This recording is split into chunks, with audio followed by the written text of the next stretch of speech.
Cukuplah sudah rakyat dijadikan address, umat dijadikan alamat sebagai numpang. Marilah kita kembali kepada komitmen awal dengan jujur kepada janji kita sendiri. Lalu yang kedua, kekejian, baik berupa korupsi, kolusi, nepotisme, dan perbuatan-perbuatan lain akan melahirkan kemiskinan.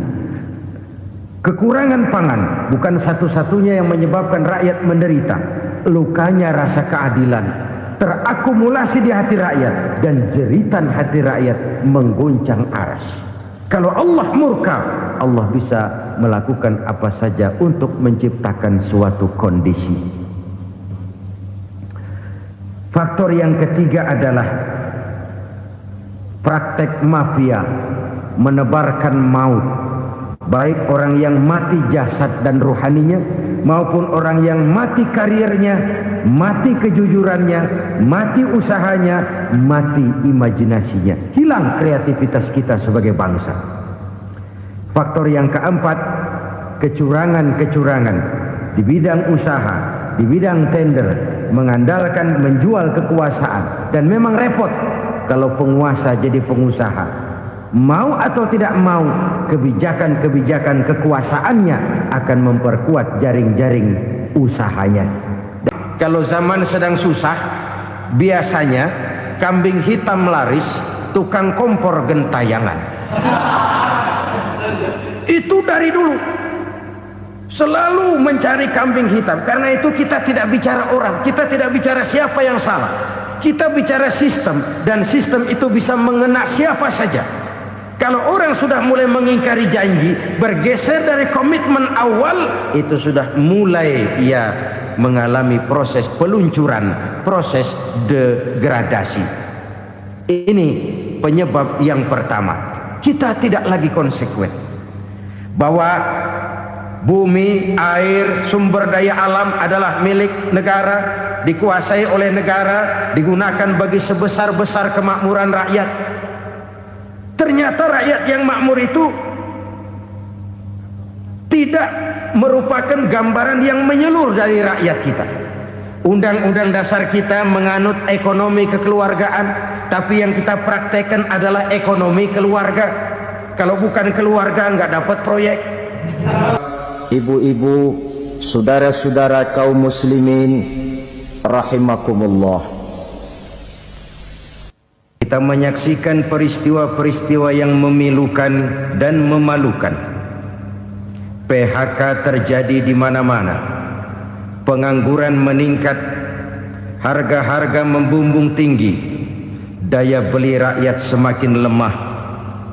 Sementara di bidang politik, kejadian-kejadian memberikan indikasi bahwa persatuan dan kesatuan kita sebagai bangsa dewasa ini tengah berada dalam ujian yang berat.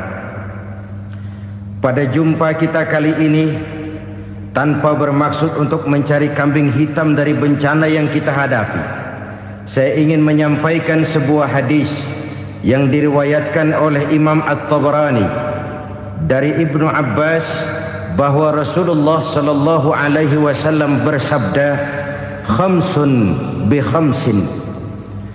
Ada 5 perkara yang dapat menimbulkan 5 macam bencana.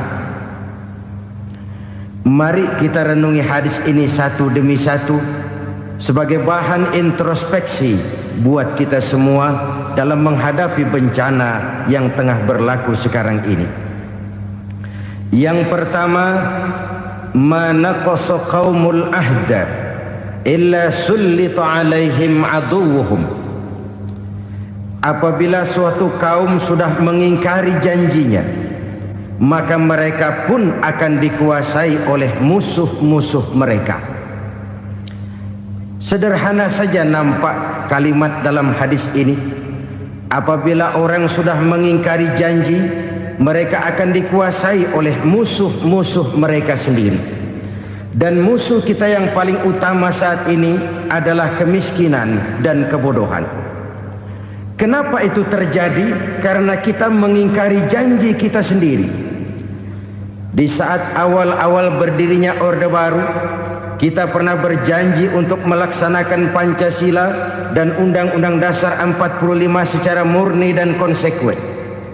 Kita berjanji bahwa kita akan menegakkan pemerintah yang bersih dan berwibawa. Itu semua pada permulaannya. Waktu demi waktu berjalan, kita lupa dengan janji yang kita ucapkan itu. Ketuhanan yang Maha Esa kita ucapkan, tapi kesetanan yang luar biasa yang kita lakukan. Kemanusiaan yang adil dan beradab yang kita dengungkan, tetapi kemanusiaan zalim dan biadab yang kita praktekkan. Sederhana saja saudara, hampir setiap pejabat pada posisi-posisi kunci, di awal-awal ia memangku jabatan itu, biasanya ia mengucapkan sumpah dengan lafaz demi Allah, bahwa dalam melaksanakan jabatan ini saya tidak akan menerima hadiah atau pemberian dalam bentuk apapun. Itu pada permulaannya. Lama-lama rupanya hadiah itu asik juga, mulai diterima. Lama-lama dirasa kurang, mulai menagih, dan akhirnya terjadilah praktek yang disebut suap menyuap, semir menyemir, dan lain sebagainya. Kalau ini sudah menjadi kenyataan, bagaimana kita mau menegakkan pemerintah yang bersih dan berwibawa? Undang-Undang Dasar 45 menyatakan bahwa bumi, air, dan seluruh kekayaan negara dikelola oleh negara bagi sebesar-besar kemakmuran rakyat. Yang terjadi adalah bahwa kita merasa mewakili rakyat untuk menikmati harta dan kekayaan negara, sehingga rakyat banyak tidak bisa ikut menikmatinya. Menumpuklah harta itu sehingga terjadilah pepatah, gunung ditimbun, sumur digali. Yang kaya semakin kaya, yang miskin semakin terpuruk. Kita ingkar dengan janji yang kita ucapkan di awal-awal kita bergerak. Kita ingkar dengan janji pada saat kita mengatakannya dengan menyebut nama Allah, dengan mempertaruhkan nama Tuhan, sehingga pada akhirnya jabatan pun mengalami tender. Sudah menjadi rahasia umum, orang mau jadi lurah mesti mengeluarkan uang, mau jadi camat mesti mengeluarkan uang, mau jadi wali kota, bupati, bahkan gubernur, itu ada pasarannya. Secara logika, kalau orang memperoleh satu jabatan karena banyak mengeluarkan uang, tentu pada saat ia mengeluarkan uang, ia sudah punya pemikiran, modal pasti pulang, modal pasti kembali. Kalau orang memperoleh suatu jabatan karena banyak mengeluarkan uang, maka langkah pertama yang dia lakukan setelah memangku jabatan itu ialah bagaimana uang bisa kembali, bagaimana modal bisa pulang. Kalau modal sudah pulang, pikiran berikutnya bagaimana supaya dapat untung. Lalu kapan mau bekerja untuk kepentingan rakyat? Itu nomor 18. Kemudian kalau ada proyek-proyek besar, pertanyaannya ialah bukan apakah proyek ini bermanfaat bagi rakyat, apakah proyek ini layak untuk diteruskan, tetapi yang jadi pertanyaan paling utama ialah bagian saya berapa duit dari proyek ini. Kita bisa lihat proyek, mega proyek lahan 1 juta hektar di Kalimantan Tengah, triliunan rupiah, dan proyek itu gagal. SD Impres bulan ini diresmikan, bulan depan retak. Jembatan-jembatan bulan ini gunting pita, bulan depan runtuh. Kita ingkar dengan janji. Kita berkata kita bekerja untuk kepentingan rakyat, tapi kita tidak pernah mengenal rakyat itu. Apabila suatu kaum sudah mulai mengingkari janji, maka mereka akan dikuasai oleh musuh-musuh mereka. Akibatnya tersusunlah barisan-barisan sakit hati yang makin lama makin menjadi bola salju, menggelinding membesar, dan kemudian terjadilah hal-hal yang tidak kita inginkan lagi. Apabila suatu kaum sudah mengingkari janji, maka mereka akan dikuasai oleh musuh-musuh mereka. Ini penyebab bencana yang pertama. Kita tidak konsekuen. Tadinya kita dengan lantang teriak-teriak berantas korupsi, ganyang korupsi. Pada waktu kita belum mendapat kesempatan.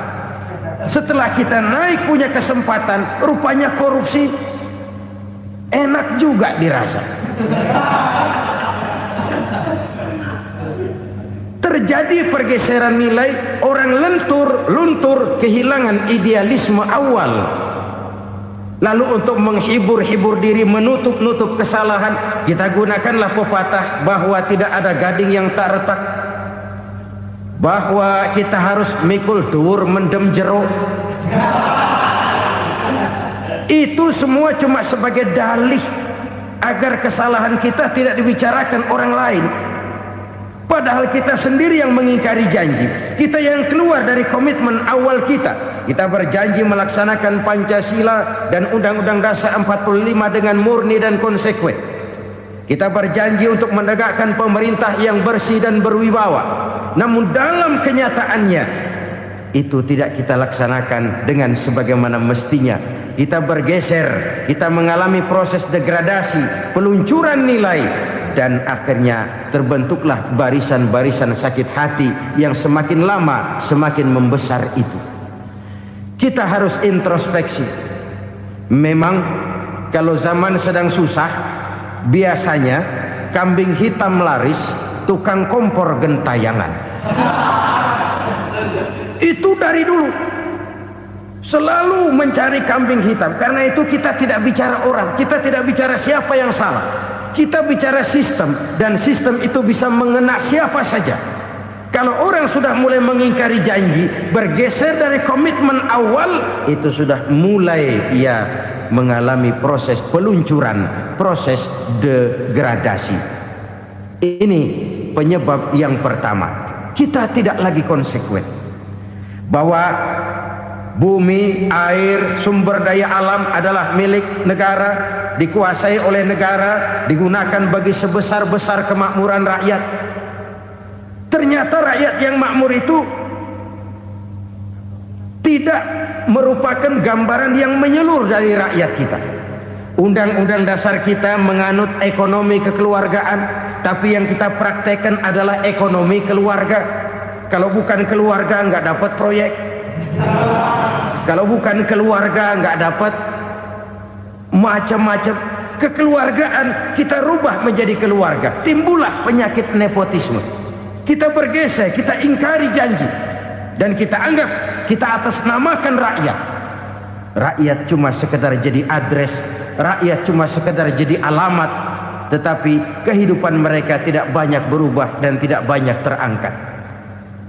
Kaum muslimin rahimakumullah, ini penyakit yang pertama, penyebab bencana yang pertama. Yang kedua, kata Nabi, wa ma hakamu bighairi ma anzalallah.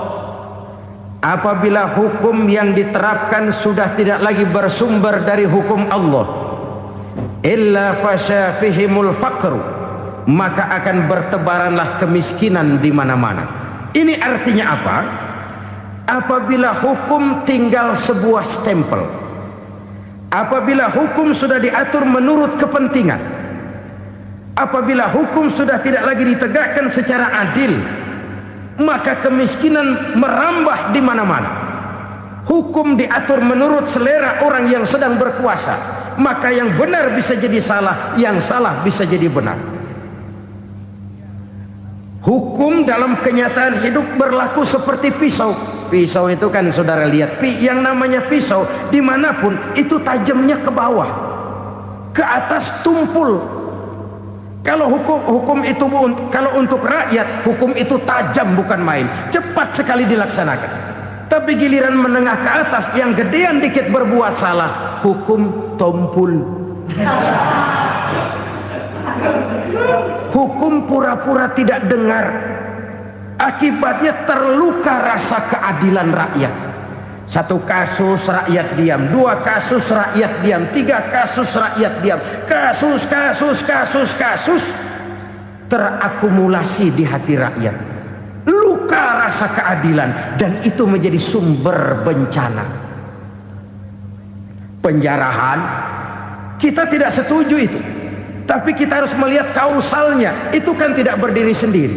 Itu kan karena terlukanya rasa keadilan rakyat. Melihat kesempatan ini tidak merata. Kalau rakyat ini yang ngajukan kredit ke bank, walaupun jumlahnya cuma jutaan, ratusan ribu, susahnya 17 setan. Tapi ada orang-orang tertentu yang agunannya palsu, jaminannya palsu, bawa kata belece, bukan cuma miliaran, triliunan kredit bisa keluar. Terluka rasa keadilan, hilangnya kesempatan. Rakyat cuma dapat kesempitan, jarang dapat kesempatan. Dari lukanya rasa keadilan ini, memang ya entah lipstik, entah basa-basi, dibentuklah tim ini, dibentuklah badan pengawas ini, dibentuklah tim ini. Kalau membentur tahu, hancur tahu. Tapi kalau tim yang dibentuk membentur karang, bukan karangnya yang hancur biasanya, timnya yang bubar. Kenapa? Yang dibentur batu karang yang sangat keras. Kita main-main dengan hukum, kita tidak konsekuen dengan hukum. Luka rasa keadilan, dan itu terakumulasi. Edi Tamsil, rakyat tahu, terakumulasi, menguap begitu saja. Kasus-kasus lain rakyat tahu, menguap begitu saja. Ketidakadilan, ketidakadilan, ketidakadilan terakumulasi, mengendap di hati rakyat, menunggu ledakan. Pada saat sumbu meledak, rakyat tidak bisa dibendung lagi. Oke, kita tidak setuju dengan penjarahan, tapi jangan melihat itu sebagai peristiwa yang berdiri sendiri. Kenapa itu terjadi? Kausalnya kenapa? Oke, kita tidak setuju memang, tapi yang dijarah oleh rakyat kan memang cuma untuk perut. Yang dijarahkan beras, yang dijarahkan televisi, yang dijarahkan kulkas yang masih bisa dihitung, yang memang real untuk kebutuhan rakyat. Penjara-penjara berdasi kepala botak yang menguras uang rakyat habis-habisan, enak saja melenggang dalam kehidupan ini. Makin terluka rasa keadilan rakyat. Apabila hukum yang diterapkan sudah menyimpang dari keadilan yang diajarkan Allah, fasyafihimul fakru, bertebaranlah kemiskinan. Aneh, memalukan, memilukan. Sebuah negara agraris yang katanya pulaunya hijau royo-royo, gemari palau jenawi toto tentem kertora harjo, yang tahun 93 pernah mendapat penghargaan dari FAO, Badan Pangan Sedunia, sebagai negara yang berhasil dalam swasembada pangan. Sekarang ini kita terpaksa betul beli beras dari Vietnam, beli beras ke Kamboja, beli kedelai dari Kamboja. Kenapa? Lahan sawah kita habis ditanami pabrik. Teknologi kita, teknologi loncatan yang non-applied, tidak terpakai oleh kita. Lantas lahan yang tidak bisa kita tanami, kita paksakan lahan-lahan gambut menjadi tanah pertanian yang subur dengan biaya triliunan, dan kita gagal. Kita cari jarum dan kapak hilang. Kita mau jadi negara industri dengan loncatan teknologi yang maju, kita lupakan pola pijak kita sebagai negara agraris, dan akhirnya kita kecolongan. Lihatlah dewasa ini, rakyat kita antri sembako di mana-mana. Di sebuah negara agraris, ketidakadilan melahirkan kemiskinan, kemiskinan moral dan kemiskinan material. Kemiskinan moral, rakyat nggak percaya lagi sama pejabat. Rakyat mengalami krisis figur. Orang, alah lu ngomong dah sama ember.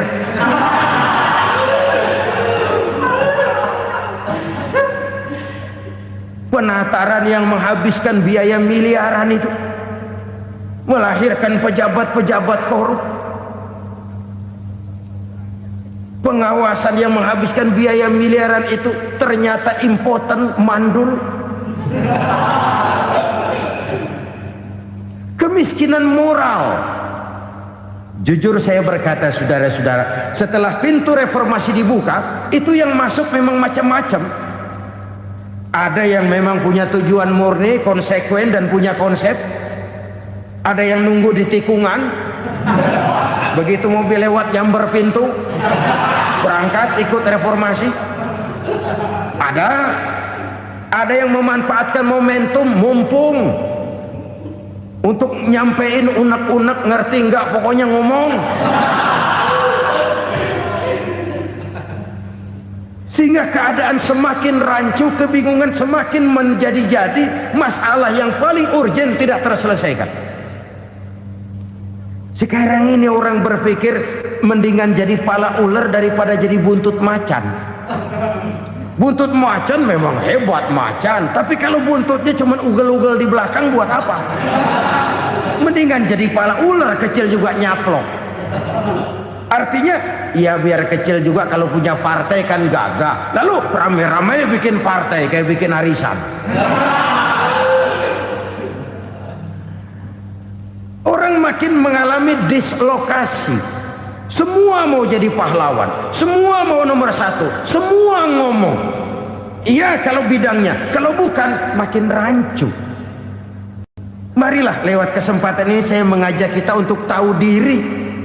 Biarkan politisi ngomong politik, biarkan ekonom menata ekonomi, biarkan praktisi bicara soal hukum, biarkan rakyat munajat, istighfar, mohon pertolongan Allah. Tahu diri kita. Kalau memang ayam, kukuruyuk aja dah. Kalau memang kucing, ayo ngeong. Kalau kambing, silahkan ngembe. Udah tahu ayam, ngeong bunyinya.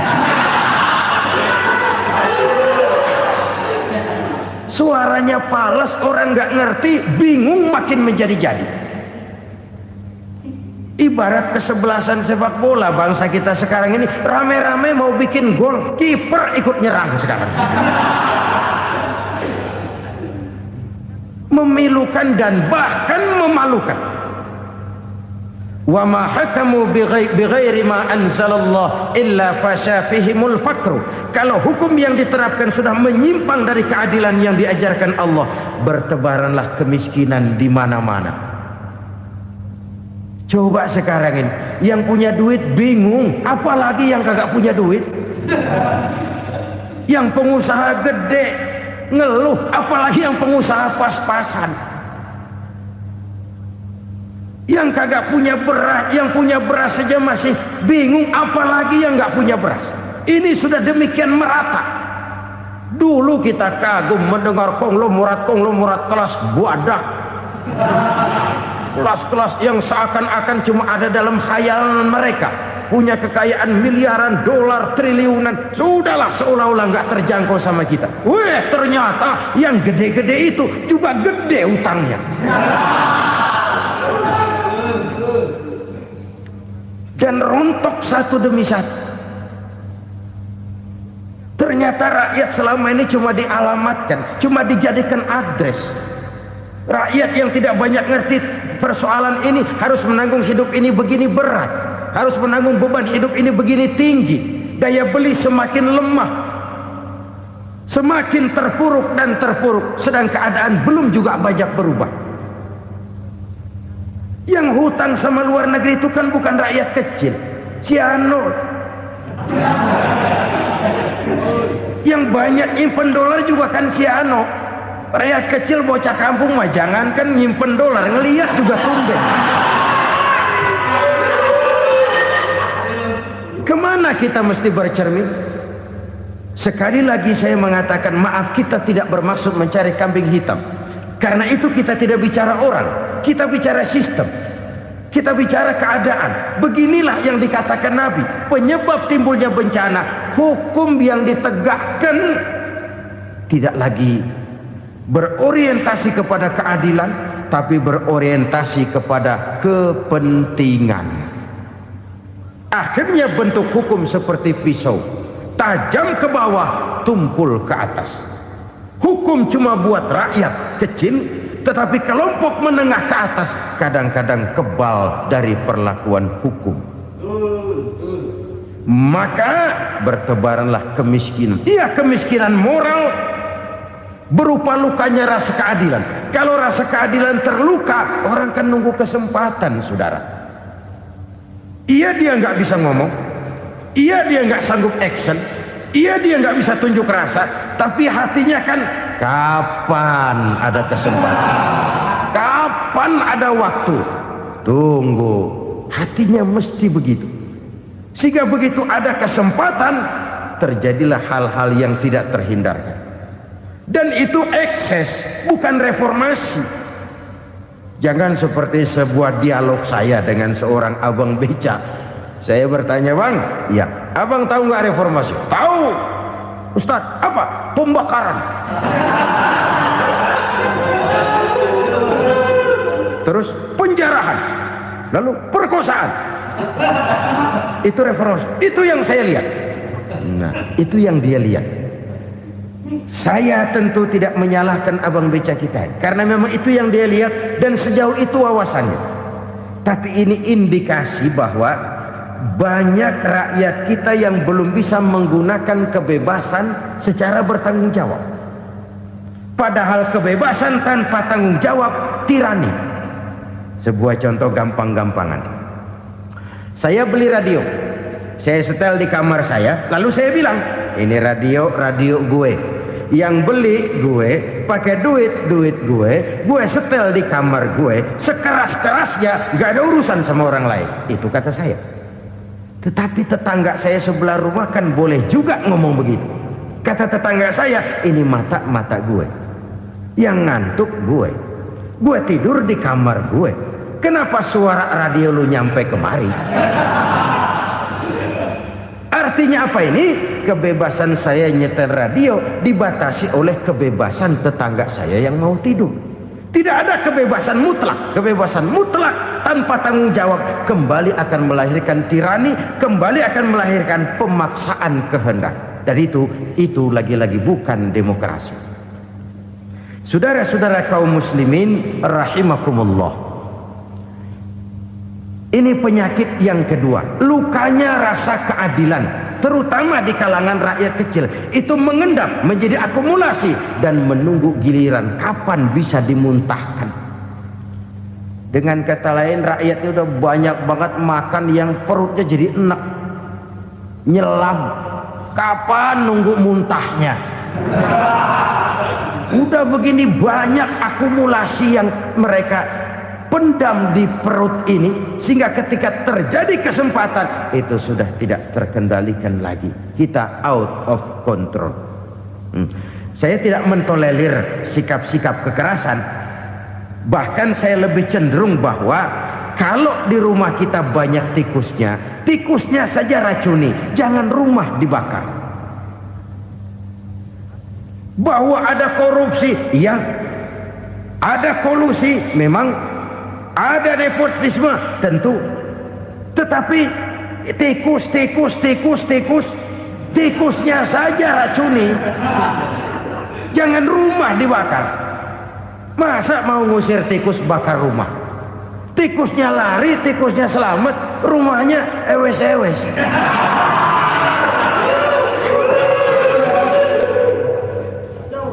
Tikus selamat, rumah nggak punya.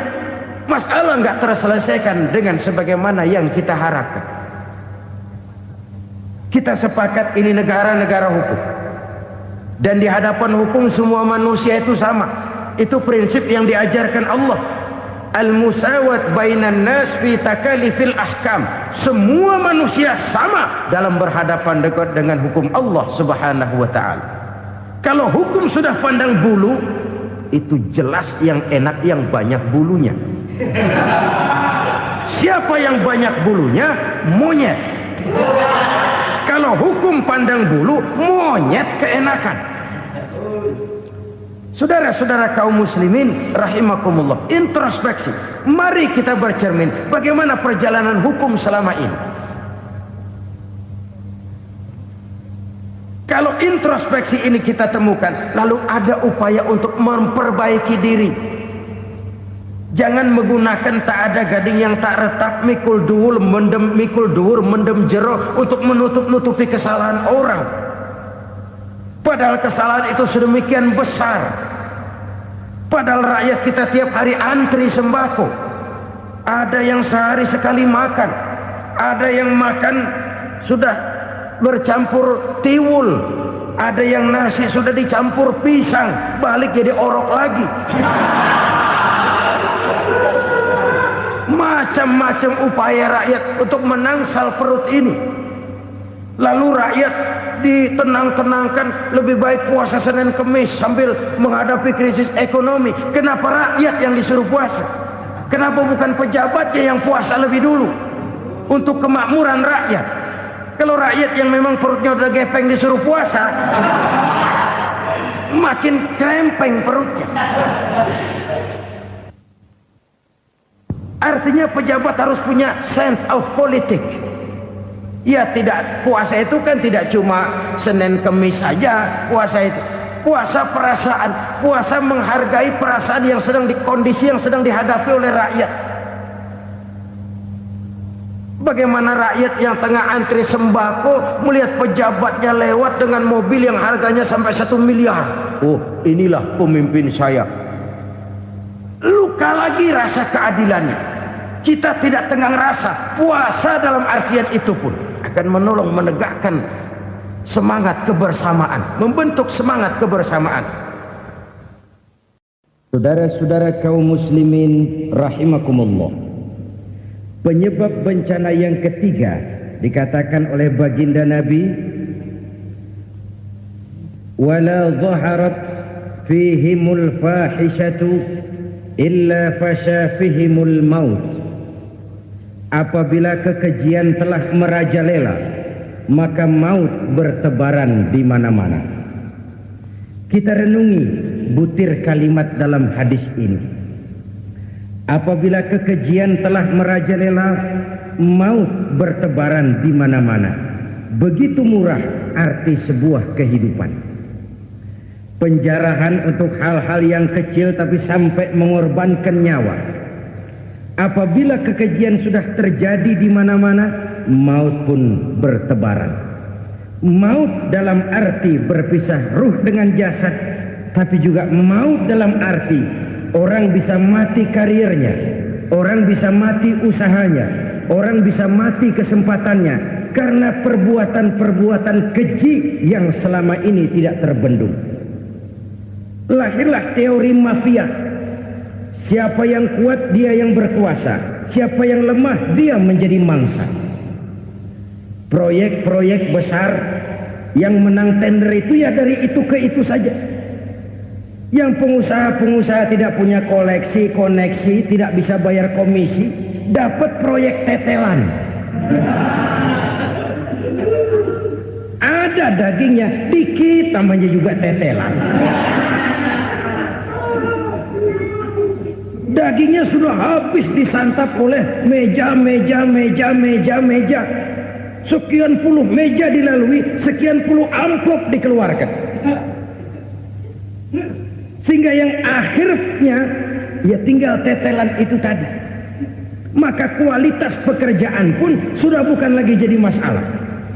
Demikianlah mafia-mafia ini bermunculan di mana-mana. Di pengadilan terkenal mafia pengadilan. Hukum bisa dibeli, hukum bisa dipesan menurut kebutuhan sponsor. Mafia peradilan, mafia politik, mafia ekonomi, bahkan mafia agama yang menggunakan agama sebagai kedok, menggunakan agama sebagai dalih, menggunakan agama sebagai topeng untuk melancarkan maksud-maksud politiknya pun tidak tertutup kemungkinan. Apabila kekejian telah merajalela, maut bertebaran di mana-mana. Korupsi, kolusi, nepotisme itu bagian dari kekejian. Kita selama ini kalau mendengar maksiat, itu yang terbayang cuma judi, mabuk, zina. Ya itu maksiat. Tapi korupsi, kolusi, nepotisme itu juga maksiat dalam bentuk lain. Kalau ini sudah bertebaran, maka maut terjadi di mana-mana.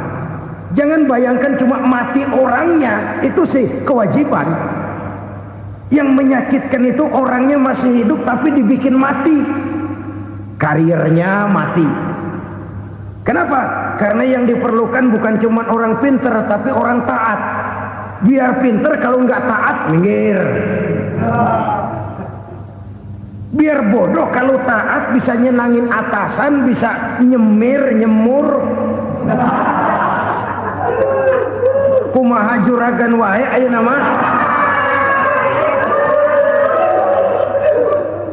Itu yang kadang-kadang dapat penghargaan. Tidak ada prestasi kerja kecuali bikin senang orang di atas. Kita lihat di desa-desa jalan rusak. Kalau ada berita pejabat anak mau turun, jalan rata sekali. Sampai tanah dari mana aja dikeruk buat ngeratain tuh jalan. Pejabat pulang legok lagi jalanan. Katanya kita kerja buat rakyat, nyatanya kita cuma melayani atasan. Kenapa? Terjadi lingkaran setan. Seperti kata lagu Dul Sumbang itu. Mahasiswa takut sama dosen, dosen takut sama dekan, dekan takut sama rektor, rektor takut sama menteri, menteri takut sama presiden, presiden takut sama mahasiswa. Muter balik lagi. Lingkaran setan. Lingkaran setan. Saudara-saudara kaum muslimin rahimakumullah, kekejian yang merajalela, praktek-praktek mafia yang tertuang dalam kehidupan sehari-hari menyebabkan orang mati karirnya, jasad masih hidup, karir mati, itu menyakitkan. Mati bisnisnya. Rakyat kecil pernah senang ketika cengkeh booming, harganya bagus, rakyat banyak yang pergi haji. Lalu mau ditata, lahir tata niaga cengkeh, malah amburadul. Harga cengkeh jatuh, petani cengkeh kecil menjerit. Siapa yang untung? Segelintir orang. Masihkah kita pakai atas nama rakyat untuk kepentingan nasional, padahal yang nyanyi cuma segelintir orang? Masihkah kita mau bohongi rakyat ini dengan mobil nasional tapi bikinan Korea? Masihkah kita mau bermain verbalisme, bermain kata?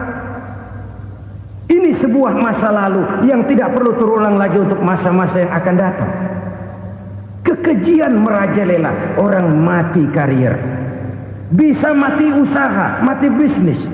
Usahanya maju, dirangkul, hancur.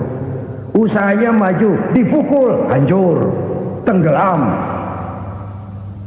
Bahkan yang memilukan dan memalukan badan-badan usaha milik negara itu dikebiri sedemikian rupa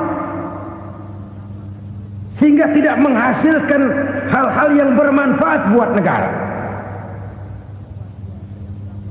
Saudara-saudara kaum muslimin rahimakumullah, kalau nafsu yang sudah mengatur itu semua, maka kekejian pun merajalela. Orang sudah pakai teori mafia, yang kuat dia yang menang, yang kuat dia yang berkuasa, yang lemah silakan minggir di sudut-sudut kehidupan. Kalau kekejian seperti ini merajalela, maut bertebaran di mana-mana. Banyak orang mati karirnya, banyak orang mati usahanya, banyak orang mati imajinasinya. Sekarang ini dalam dunia seni yang banyak karyawan seni, bukan seniman. Seniman itu kan dilahirkan, lain seniman, lain karyawan seni. Sekarang yang banyak karyawan seni, bukan seniman. Mati karier, mati imajinasi, mati improvisasi. Sehingga kehidupan persis sinetron. Sinetron itu yang kita lihat rumah mewah, yang kita lihat rumah bagus. Gak pernah kita lihat di sinetron kita ini rakyat antri sembako. Kita dijejali hal-hal yang indah, yang wah, yang membuat kita tenggelam dalam gaya hidup instan, tenggelam dalam gaya hidup wah. Kita lupa dengan realitas keseharian di tengah-tengah masyarakat kita. Lahirlah kelompok-kelompok selebritis, dibesarkan oleh berbagai media. Selebritis pilek aja masuk koran, pilek.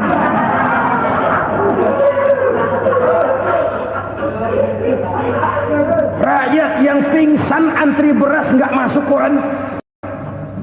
Rakyat yang semaput antri minyak nggak masuk koran. Selebritis panok masuk koran.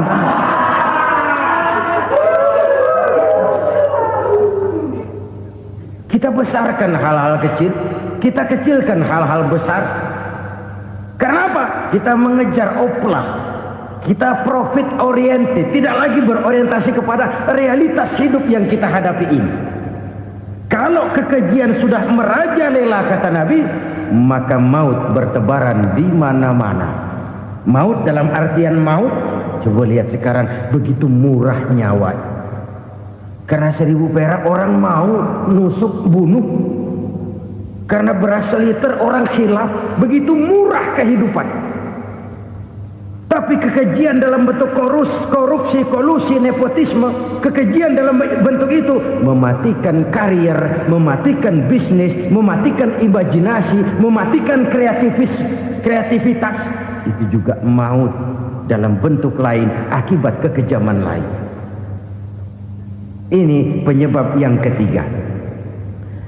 Yang keempat, penyebab bencana menurut baginda Rasul, wala tuffiful mikyala illa muni'un nabat. Apabila timbangan sudah dicurangi, maka tercegahlah tumbuh-tumbuhan. Apabila timbangan sudah mulai curang, maka terjadilah musim paceklik. Apabila bisnis sudah bergaya mafia tadi itu, kecurangan-kecurangan terjadi, tender di balik pintu, yang dimenangkan cuma kelompok-kelompok yang bisa memberikan presentasi yang besar, muni'un nabat, terjadilah paceklik. Paceklik, panen gagal, wereng, ya wereng, kemarau panjang, it's okay, air sulit, iya, tetapi kan semua itu ada yang ngatur. Kemarau ada yang ngatur, belalang itu ada yang ngatur, air itu juga ada yang ngatur.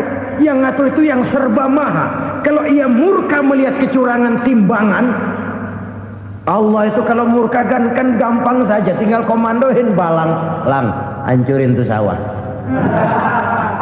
Konvoy belalang, konvoy.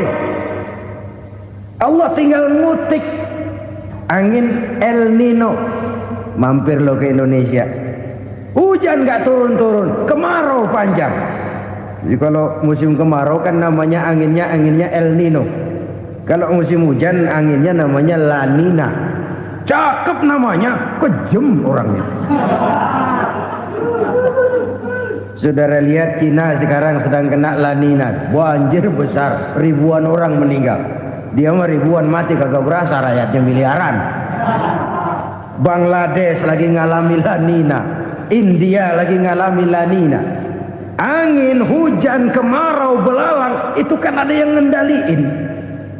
Kuncinya bukan di belalangnya, kuncinya bukan di peredaran matahari berputar, kuncinya di atas yang mengatur semua itu. Kalau timbangan sudah mulai curang, pengusaha sudah nggak mau jujur, apa nggak bikin perut jadi mual. Begitu rakyat antri sembako pingsan nggak dapat beras, sementara beras ditumpuk-tumpuk sampai membusuk. Kemana hati nuraninya? Kemana akal pikirannya? Kemana mereka yang berbuat atas nama rakyat tapi melihat rakyat susah tidak tergerak hatinya?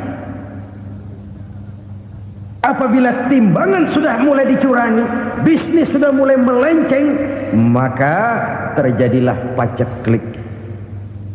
Sebuah negara yang berhasil dalam swasembada pangan, lalu sekarang menjadi negara yang rakyatnya antri untuk memperoleh kebutuhan pangan.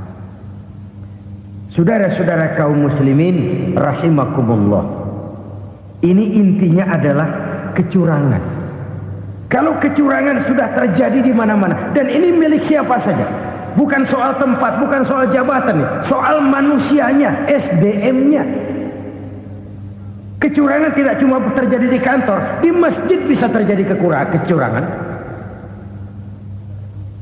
Korupsi tidak hanya bisa terjadi di kantor, di madrasah bisa ada korupsi. faktor manusianya. Ini soal SDM. Kecurangan yang besar, tentu besar lagi kerugiannya. Kecurangan yang kecil, kecurangan sehari-hari, pedagang-pedagang kecil ngurangi timbangan, barang yang buruk dikatakan baik, yang baik dikatakan buruk, itu merugikan perorangan. Kecurangan yang besar merugikan bangsa dalam bentuk total, dalam bentuk seutuhnya. Nah, kecurangan-kecurangan seperti ini rakyat kan lihat, rakyat kan tahu, dan itu kembali terakumulasi di sini, pegel. Dan jangan lupa, rakyat yang nggak ngomong itu, rakyat yang nggak bersuara itu, batinnya menjerit, jeritannya menggoncang aras, dan itu didengar Allah. Yadullah fauqal jamaah, kata Nabi, tangan Tuhan di atas orang banyak. Jeritan hati rakyat menggoncang aras.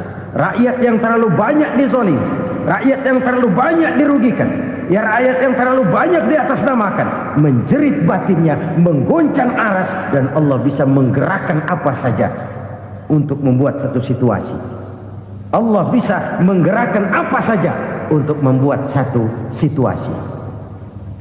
Saudara-saudara kaum muslimin rahimakumullah, ini faktor yang ketiga, timbulnya kecurangan. Faktor yang keempat maksud saya. Yang kelima, penyebab timbulnya bencana menurut baginda Nabi, wala muni'uz zakat wala muni'uz zakat illa hubbisa anhumul qatru. Apabila zakat enggan dibayar, maka tercegahlah qatrun. Qatrun ini kalau bahasa kita sembako. Maka tercegahlah kebutuhan-kebutuhan yang kita perlukan. Ini, kita tidak meragukan bahwa yang kita tuju adalah masyarakat yang adil dalam kemakmuran dan makmur dalam keadilan. Nah, antara kemakmuran dan keadilan ini memang sering tidak bisa berjalan seiring. Pada saat kemakmuran kita kejar, ekonomi kita pacu, ada nilai-nilai keadilan yang tertinggal. Pada saat nilai keadilan kita tegakkan benar-benar, ada unsur-unsur kemakmuran yang terabaikan. Oke, kita bisa mengatakan kasus. Oke, kita bisa mengatakan itu sebagian kecil. Tapi kalau sebagian kecil, lama-lama kan jadi sebagian besar. Oke, kita mengejar kemakmuran. Pertanyaannya, kemakmuran untuk siapa? Oke, kita berikan kelompok tertentu kue yang besar dengan harapan nanti dia bagiin kuenya kepada yang kecil-kecil. Tapi kenyataan, mereka yang dapat kue besar akhirnya malah lupa diri dan lupa daratan. Mau makin besar, mau makin besar, mau makin besar, malah memeras yang kecil-kecil ini. Sekarang kan yang kecil modali yang besar. Ramai-ramai buka bank, ternyata kamuflase. Uang banknya untuk kredit perusahaannya sendiri. Nasabahnya rakyat kecil. Artinya apa? Rakyat kecil disuruh modalin orang yang udah gede. Ini kan sumber geledek urusan.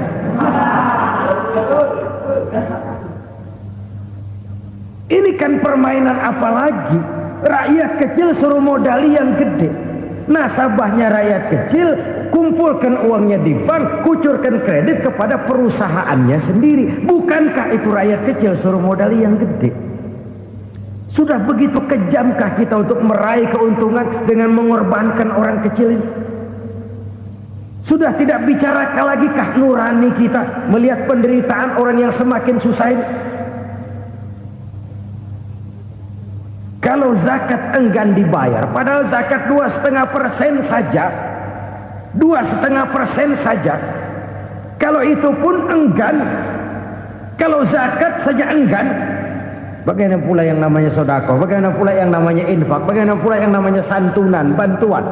Kadang-kadang lipstick nyumbang si nyumbang, cuman nyolongnya lebih gede. Ini namanya sumbangan lipstick. Buat lipstick itu kan buat ngumpetin bibir pucat. Itu fungsi utama lipstik. Buat ngumpetin korupsinya, nyumbang kegiatan-kegiatan sosial, tapi yang dia korup lebih gede dari yang dia sumbangi. Lipstik, kamuflase, nepu kata anak sekarang.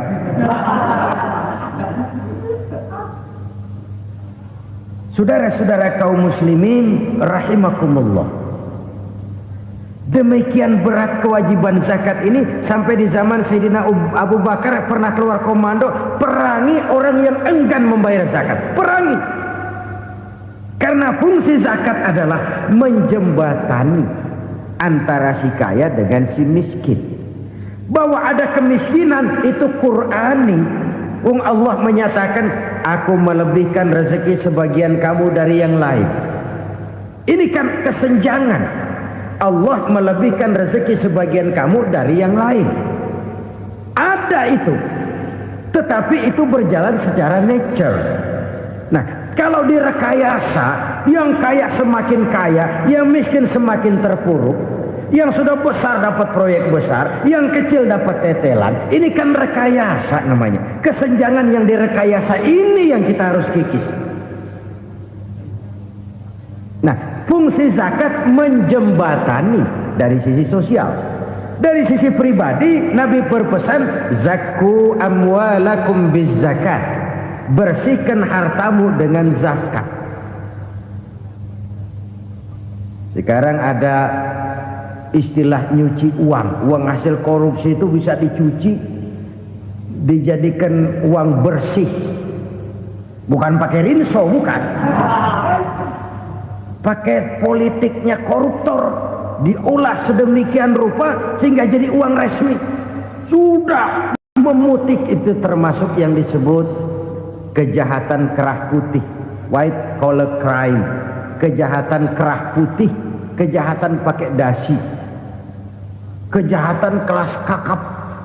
Makanya orang mendingan goblok kagak bener daripada pinter kagak bener.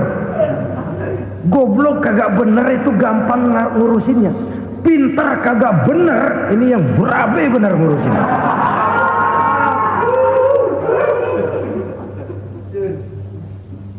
Kita bukan cuma perlu orang pinter kok di zaman sekarang. Kita perlu orang-orang bener yang punya komitmen, yang sesuai kata dan perbuatan, yang bisa merasakan apa yang dirasakan oleh rakyat, yang punya sense of politik yang tinggi, yang peka, yang penuh keterbukaan, yang punya wawasan dan pandangan jauh ke depan. Dari sisi pribadi, zakat itu membersihkan harta kita.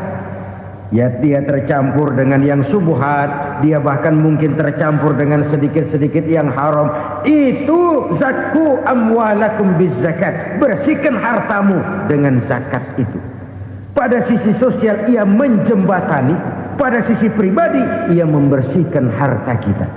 Karena itu kalau kita minta berdoa minta rezeki, syarat rezeki itu halalan thayyiban wasi'an. Nggak pernah kurang dari 3 itu. Halal, bagus, banyak. Halal, bagus, tapi sedikit, susah ngaturnya.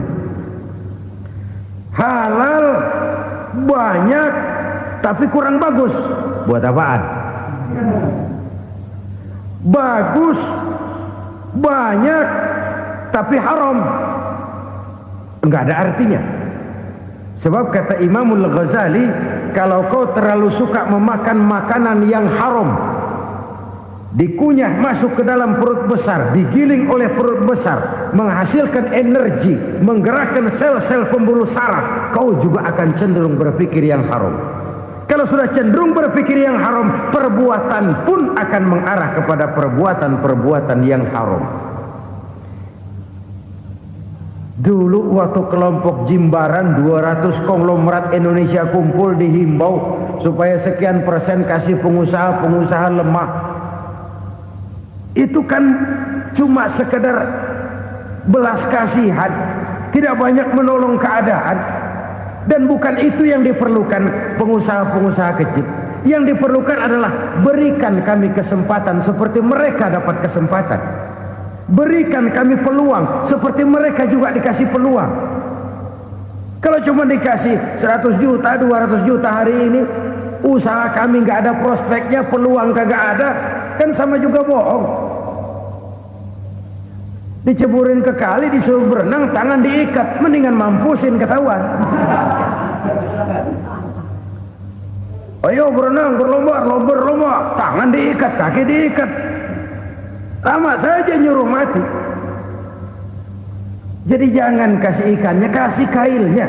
Yang diperlukan pengusaha kecil menengah ke bawah itu bukan cuma sekedar belas kasih dari konglomerat besar. Berikan kami peluang seperti mereka juga dapat peluang. Berikan kami kesempatan seperti mereka dapat kesempatan. Berikan kami kredit dengan kemudahan seperti mereka juga kalau minta kredit begitu mudahnya. Menciptakan peluang dan kesempatan, pemerataan.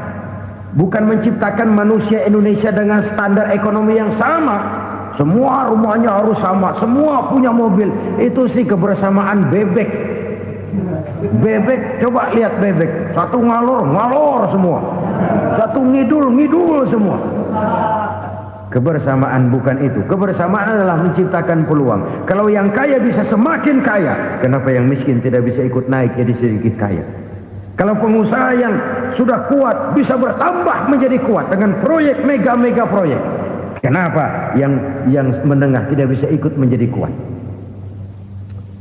Dan kenapa kekejian itu merajalela? Kita dengar lewat berita-berita PLN tekor, PLN hutang. Kenapa? Dia beli listrik dari swasta yang belinya lebih mahal daripada penjualannya. Artinya dia beli itu listrik dari perusahaan listrik swasta, dia jual kepada rakyat lagi. Harga jualnya lebih murah daripada dia beli kepada swasta. Kenapa? Ada tekanan lagi tuh. Biasa siklus lagi. Hukum Boyle. Atas neken, paling bawah gepeng. Ya kita nih rakyat kecil, emang nasibnya gepeng terus. Saudara-saudara kaum muslimin rahimakumullah, dari 5 penyebab bencana ini kita ambil kesimpulan untuk sebuah renungan dan introspeksi kita bersama. Pertama, mengingkari janji, padahal janji itu yang lebih tinggi nilainya adalah di hadapan Allah Subhanahu wa taala. Baik wakil-wakil rakyat di parlemen maupun pemimpin-pemimpin rakyat di dalam kabinet, apabila memangku suatu jabatan, selalu mereka mengawali dengan sumpah, dan sumpah itu dimulai dengan demi Allah. Sadarkah kita pada saat itu kita ucapkan bahwa kita sudah mempertaruhkan Allah untuk jabatan yang kita pegang? Kita sudah mempertaruhkan nama Allah untuk posisi yang dipercayakan kepada kita. Sadarkah kita bahwa menyia-nyiakan itu satu dosa yang sangat besar, yang tidak hanya kepada Allah tetapi juga kepada rakyat yang kita wakili, kepada rakyat yang kita pimpin.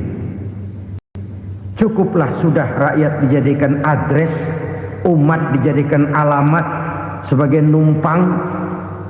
Marilah kita kembali kepada komitmen awal dengan jujur kepada janji kita sendiri. Lalu yang kedua, kekejian, baik berupa korupsi, kolusi, nepotisme, dan perbuatan-perbuatan lain akan melahirkan kemiskinan. Kekurangan pangan bukan satu-satunya yang menyebabkan rakyat menderita. Lukanya rasa keadilan terakumulasi di hati rakyat, dan jeritan hati rakyat mengguncang aras. Kalau Allah murka, Allah bisa melakukan apa saja untuk menciptakan suatu kondisi. Faktor yang ketiga adalah praktek mafia menebarkan maut, baik orang yang mati jasad dan rohaninya maupun orang yang mati karirnya, mati kejujurannya, mati usahanya, mati imajinasinya. Hilang kreativitas kita sebagai bangsa. Faktor yang keempat, kecurangan-kecurangan di bidang usaha, di bidang tender, mengandalkan menjual kekuasaan. Dan memang repot kalau penguasa jadi pengusaha. Mau atau tidak mau, kebijakan-kebijakan kekuasaannya akan memperkuat jaring-jaring usahanya. Dan pada saat itu objektivitas sulit ditemukan lagi. Lalu yang kelima, keengganan membayar zakat, menumpuknya kekayaan negara pada kelompok-kelompok tertentu. Ini akan melahirkan paceklik yang berkepanjangan. Menumpuknya kekayaan dan harta negara pada kelompok-kelompok tertentu akan melahirkan paceklik dan kemiskinan yang berkepanjangan. Marilah kita sadar, marilah kita merenung bahwa keengganan kita membayar zakat, menciptakan pemerataan, pada akhirnya akan menjadi musibah buat kita semua. Saudara-saudara kaum muslimin rahimakumullah, sekian dulu jumpa kita kali ini. Mudah-mudahan yang saya sampaikan dari hadis riwayat Imam Tabrani ini menjadi bahan introspeksi buat kita semua. Tidak akan seorang muslim jatuh dua kali di tempat yang sama. Semua merupakan pelajaran untuk kita jadikan introspeksi guna menata hari esok yang lebih baik daripada hari ini. Reformasi harus terus berlanjut, tidak bisa dan tidak perlu dikendalikan, tapi harus tetap dengan landasan akhlakul karimah sesuai dengan budaya kita sebagai bangsa. Utama daripada diutusnya Rasulullah sallallahu alaihi wasallam ke alam ini tidak lain adalah untuk memperbaiki akhlak manusia. 14 abad yang lalu, dari sebuah kota kecil yang tidak ada dalam peta, lahir satu proyek raksasa, proyek memperbaiki akhlak manusia. Di tengah-tengah dunia pada ketika itu, Eropa masih biadab, Afrika belum dikenal orang, Asia sungguh sangat terbelakang, dan semenanjung Arabia dari berbagai aspek kehidupannya dikenal sebagai masyarakat jahiliyah. 13 tahun pertama dari perjuangan selama periode Mekah, apa yang dilakukan oleh baginda Rasul tidak lain adalah memperbaiki akhlak manusia kepada Allah Subhanahu wa ta'ala dengan menanamkan roh, jiwa dan semangat tauhid. Kita tahu bahwa masyarakat jahiliyah menyembah batu, menyembah patung, menyembah berhala yang mereka buat sesuai dengan kekayaannya masing-masing. 360 berhala di sekeliling Ka'bah merupakan bukti nyata dari sesembahan mereka.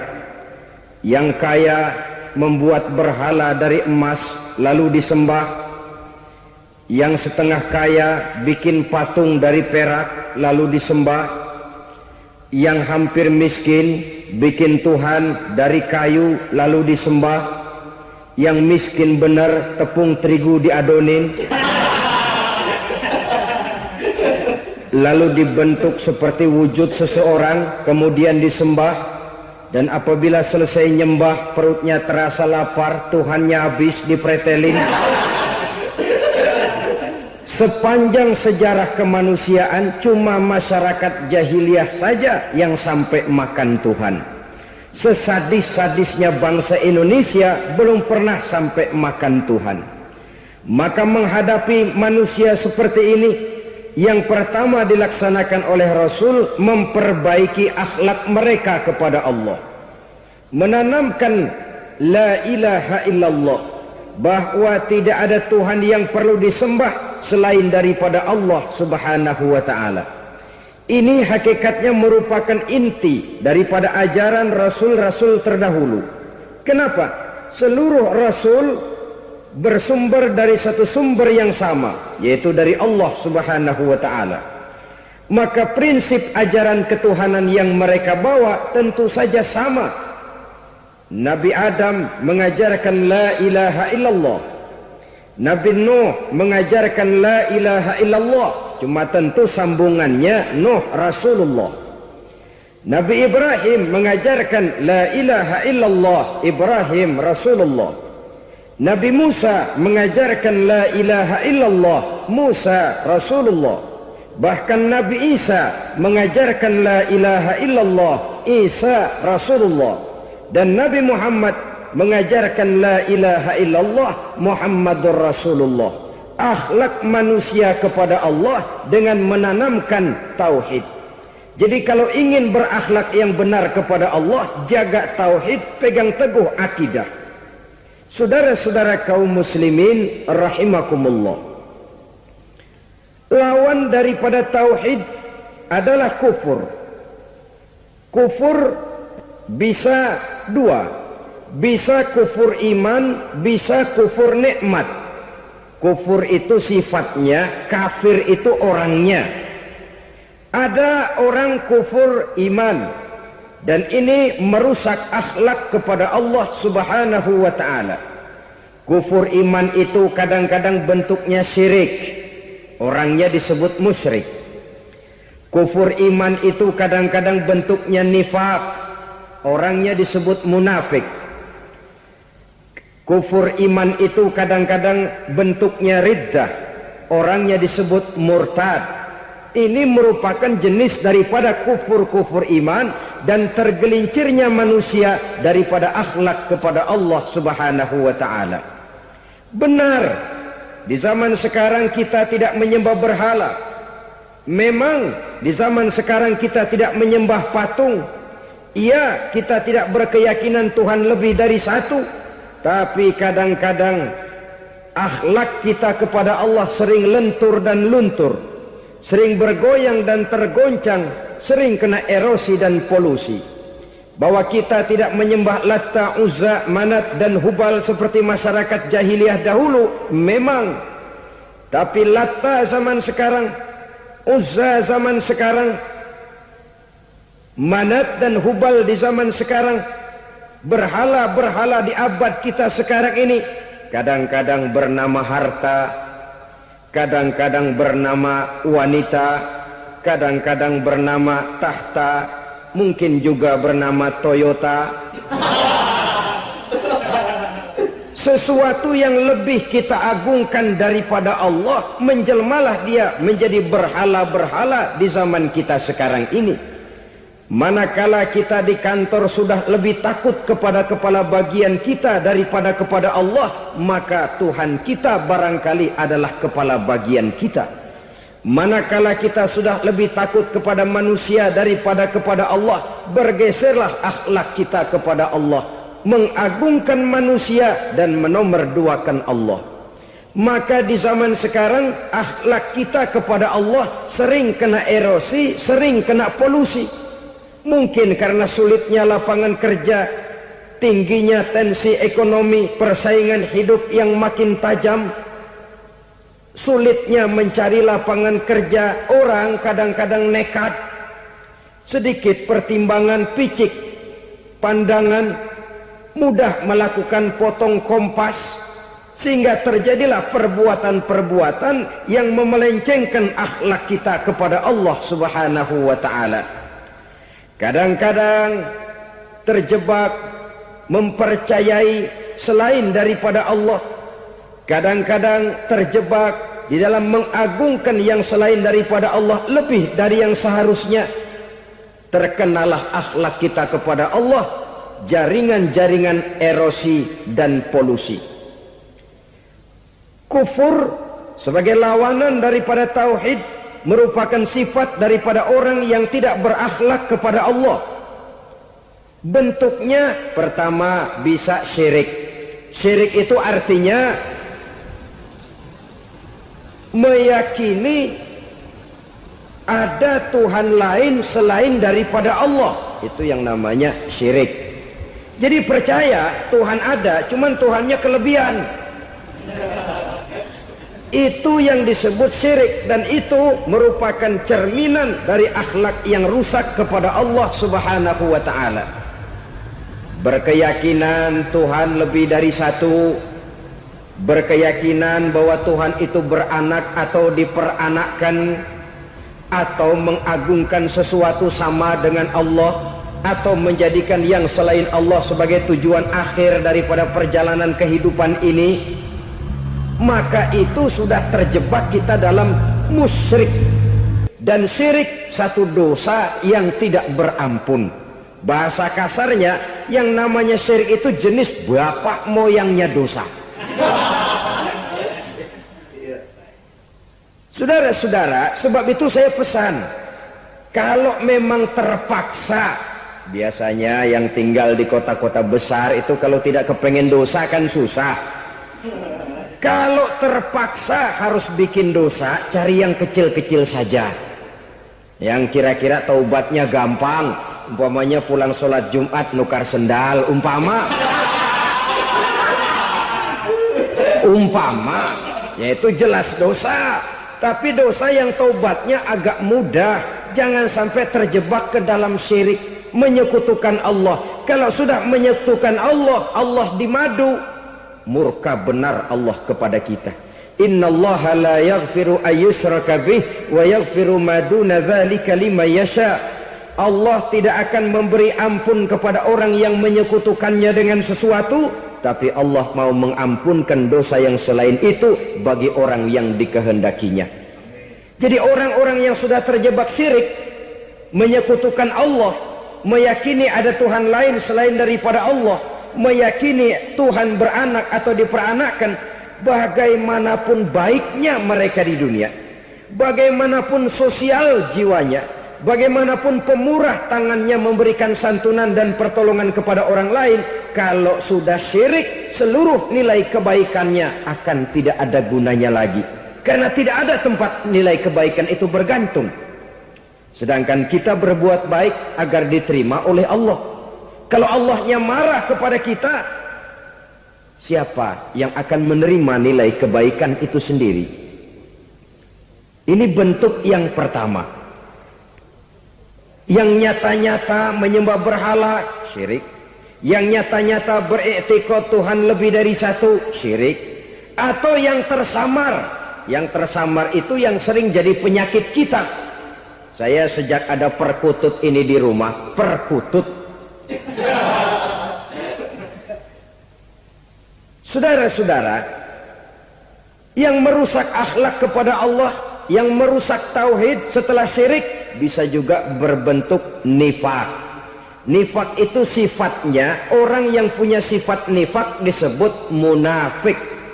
Asal katanya dari nafakun.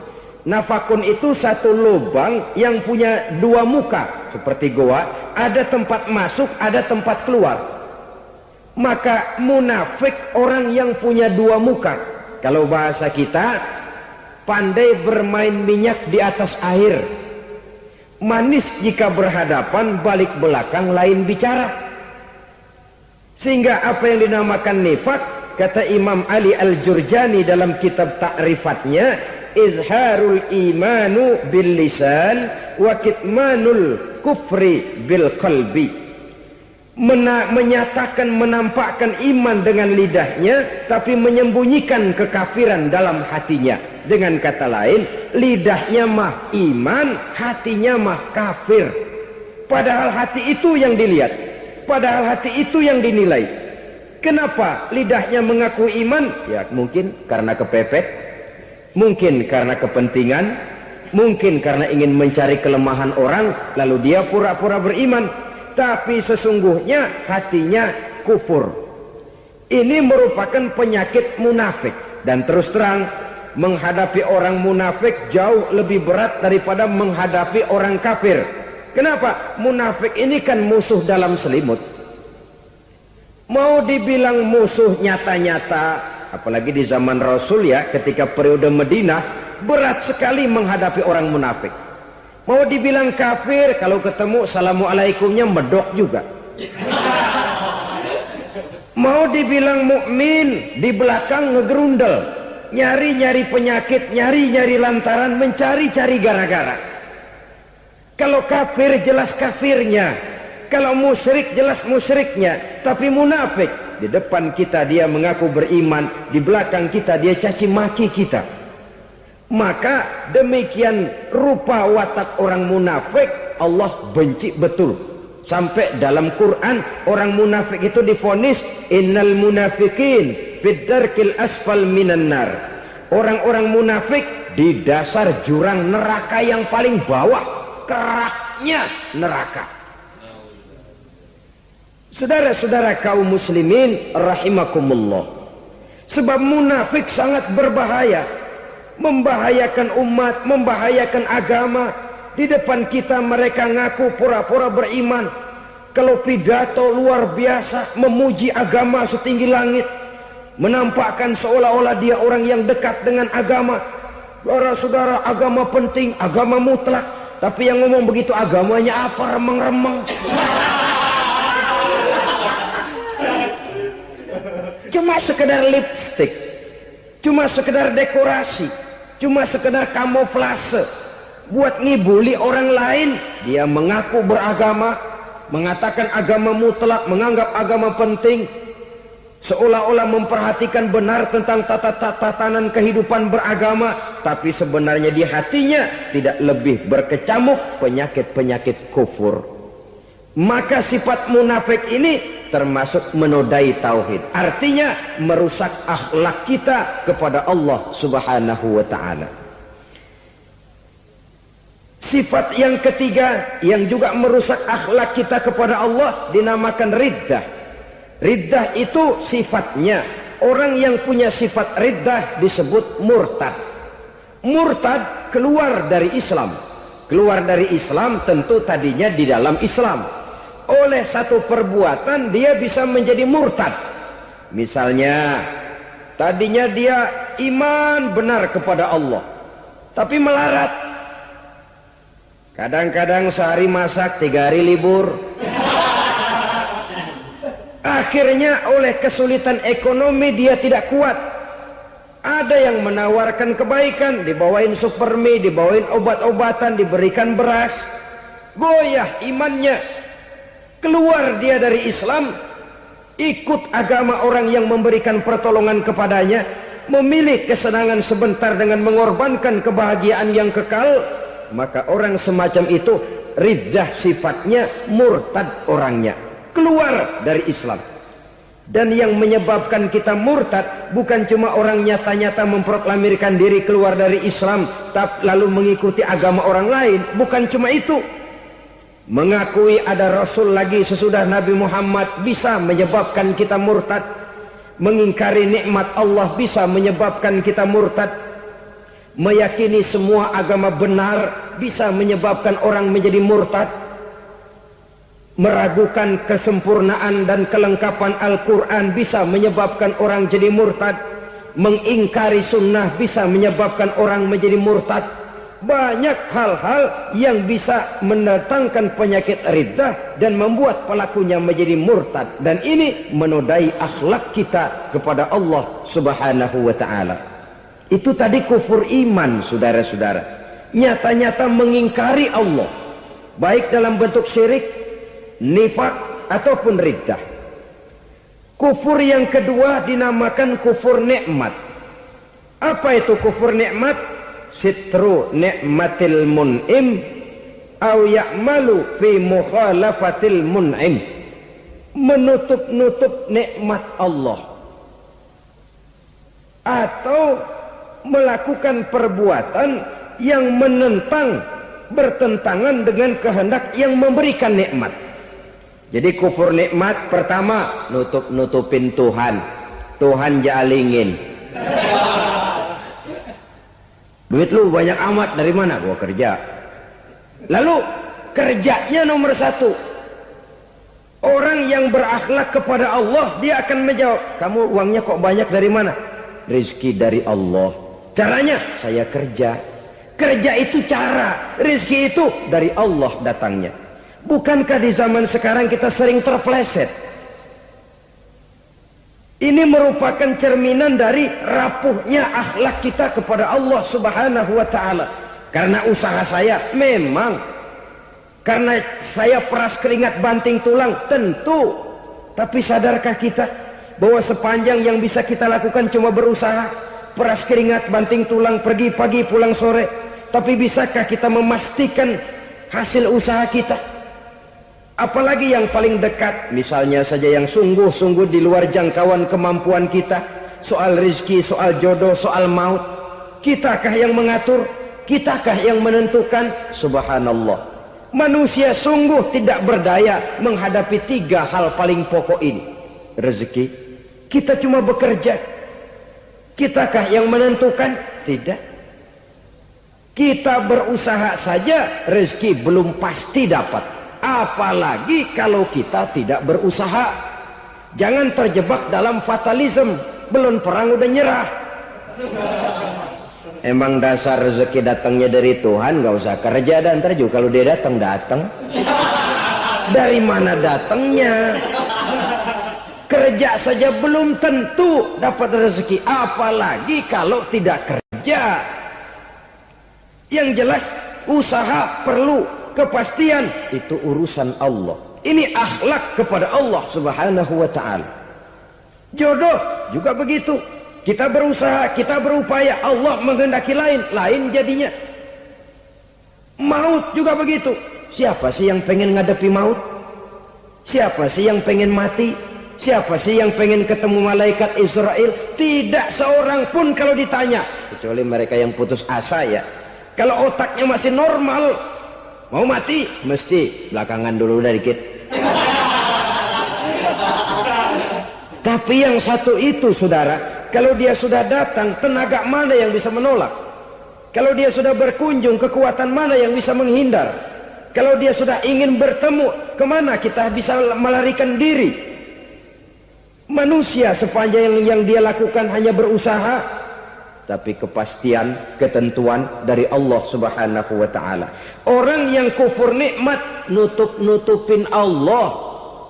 Dia merasa rezekinya adalah mutlak peras keringatnya. Seolah-olah Allah nggak punya peranan apa-apa di situ. Oh, ini kan saya bisa rumah begini karena saya kerja keras. Oh, ini mobil saya begini, saya kerja keras. Peras keringat, banting tulang, keras.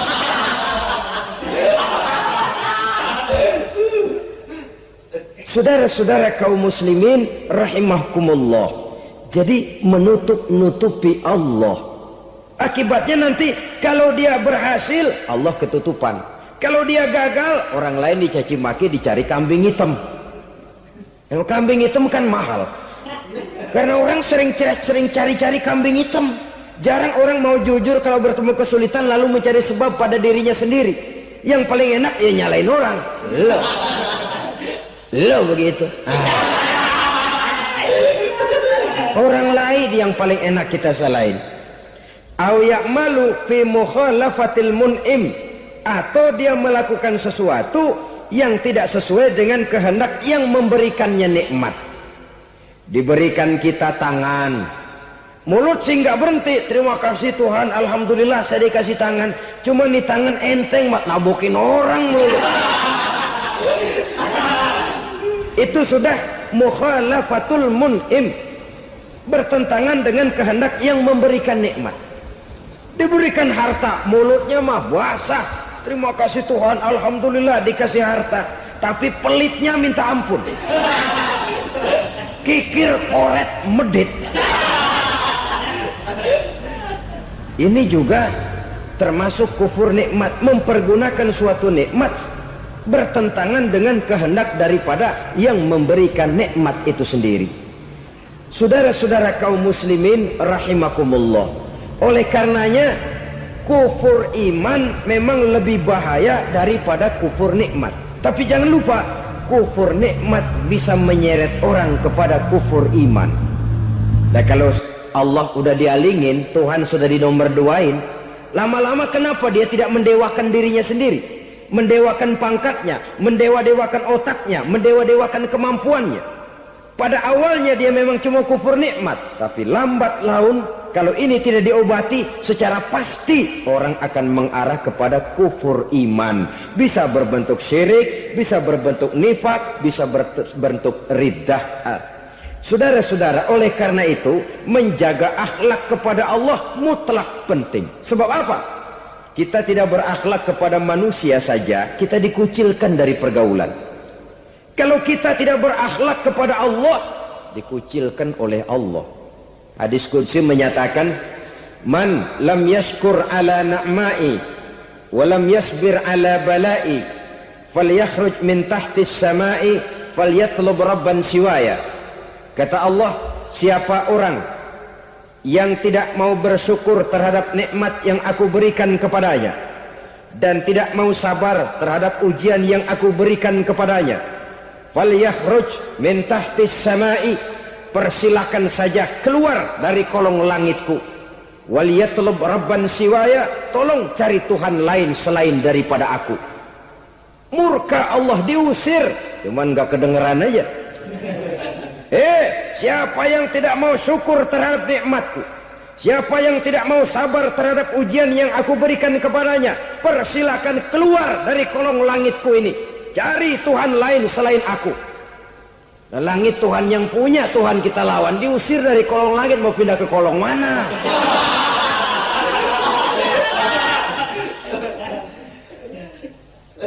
Jadi jangan merasa kufur nikmat kan enteng. Iya, kelihatannya begitu, tidak sebahaya kufur iman. Tapi kufur nikmat ini merupakan anak tangga yang kalau kita sudah mulai naik, kita akan naik terus sampai kepada tingkat di mana kita mengalami kufur iman.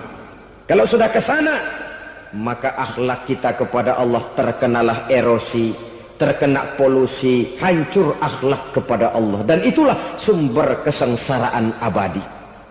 Kalau cuma kita tidak berakhlak kepada manusia, barangkali resikonya cuma kehidupan di dunia ini. Mungkin juga ada kehidupan akhirat. Tapi kalau sudah tidak berakhlak kepada Allah, dunia akhirat kita rugi dan celaka. Maka pada kesempatan ini saya mengajak, marilah jaga baik-baik akhlak kita kepada Allah. Satu kali kita bertauhid, sampai mati kita bertauhid. Satu kali la ilaha illallah, jangan tergelincir lagi kita keluar daripada kalimat itu. Satu kali kita bertuhankan Allah, jangan bertuhan yang lain selain daripada Allah. Jangan sekutukan Allah, jangan samakan Allah dengan sesuatu, jangan mengangkat yang lain sama agungnya dengan Allah. Sebab dengan demikian kita seolah-olah sudah mengotori akhlak kita kepada Allah Subhanahu wa ta'ala. Ini berat, saudara-saudara. Ini tidak ringan. Kadang-kadang saya katakan tadi, masalah ekonomi, kadang-kadang persaingan hidup yang makin tajam, di tengah lapangan kerja yang makin sulit, di tengah orang banyak potong kompas. Kalau berpatokan kepada nilai tauhid, la ilaha illallah, tidak ada Tuhan selain Allah, maka saya tidak akan takut kecuali hanya kepada Allah. Saya tidak akan menggantungkan hidup kecuali hanya kepada Allah. Saya tidak akan minta rezeki kecuali hanya kepada Allah. Kadang-kadang situasi yang nekat membuat kita kehilangan keseimbangan, kehilangan pertimbangan, picik pandangan. Akibatnya kita merusak akhlak kepada Allah Subhanahu wa ta'ala. Ironinya kan orang sekarang kalau ditanya, lu nyolong ya? Iya. Kok berani? Emang. Lu nggak tahu Tuhan lihat? Tahu. Kok nyolong juga? Biarin. Kalau Tuhan mah lihat, jangan ribut. Enggak ribut katanya. Kalau orang lihat, 2 orang saja tahu, geger kelurahan. Ini kan sudah mendustai dirinya sendiri, sudah merusak akhlaknya kepada Allah Subhanahu wa ta'ala. Tuhan enggak ribut katanya. Saudara hadirin yang saya hormati, jadi oleh karenanya akhlak kita kepada Allah merupakan basis daripada kehidupan beragama. Kalau itu sudah mulai rapuh, mulai terkena erosi dan polusi, mulai rusak, dikhawatirkan nanti nilai ibadah kita kepada Allah juga akan turut ambruk karenanya. Saudara-saudara kaum muslimin rahimakumullah, tugas yang kedua memperbaiki akhlak manusia kepada sesama manusia. Kita tahu Islam sesuai dengan namanya adalah agama damai. Maka akhlak manusia kepada sesama manusia menempati porsi yang penting dalam kehidupan beragama. Bagaimana seorang muslim bergaul, bertata krama terhadap sesama manusia. Mari kita lihat lebih jauh persoalannya. Untuk memudahkan pembicaraan dari kacamata agama, kita kelompokkan saja manusia itu dalam dua. Pertama yang seiman dan yang kedua yang tidak seiman. Yang tidak seiman itu kita sebut saja kufur atau kafir. Nah, kepada yang kafir pun kita diajarkan untuk berakhlak. Apalagi kepada yang memang nyata-nyata seiman, sekeyakinan, seakidah. Kemanapun Islam datang, ke negara manapun ia masuk, ia tidak menaburkan kerusakan. Jadi tidak benar kalau orang pernah itu menggambarkan, saking sentimennya seorang orientalis pernah menggambarkan Nabi Muhammad di tangan kirinya Quran, di tangan kanannya pedang. Menggambarkan seolah-olah Islam dikembangkan dengan kekerasan. Sebenarnya tidak sama sekali. Kalaupun dalam sejarah perkembangan Islam pernah terjadi perang, maka perang dalam Islam sesungguhnya apabila kita amati sejarahnya bukan untuk memaksakan agama, karena memang agama tidak bisa dipaksakan, tetapi justru untuk mempertahankan agama dari segala macam hambatan, rintangan, hinaan dan fitnahan. Tapi kemanapun yang jelas Islam masuk, dia tidak pernah membuat kekacauan, kerusuhan ataupun penghancuran. Candi Prambanan bahkan dipugar, gereja-gereja tidak ada yang dihancurkan oleh umat Islam. Kenapa? Islam agama damai. Soal agama, soal lakum dinukum waliyadin, la ikraha fid din, qad tabayyana ar-rusydu minal ghayy. Tidak ada paksaan dalam beragama, sebab nyata yang benar dengan yang tidak benar. Belum pernah ada orang kafir masuk ke perkampungan orang Islam lalu dikejar-kejar, diteriakin kafir, kafir, sunatin.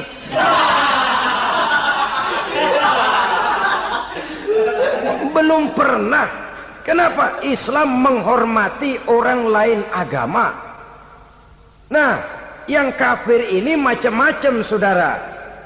Ada kafir harbi. Nah, ini kafir kerok. Ini kafir yang nyata-nyata memproklamirkan permusuhan kepada umat Islam. Nyata-nyata mengganggu ketenangan umat Islam. Kafir yang seperti ini yang boleh diperangi. Misalnya kita mau sembahyang Jumat dijagain. Nggak boleh sembahyang Jumat, getok palanya. Kafir harbi artinya tantangan perang datang dari mereka, bukan kita yang mulai, mereka yang buka front.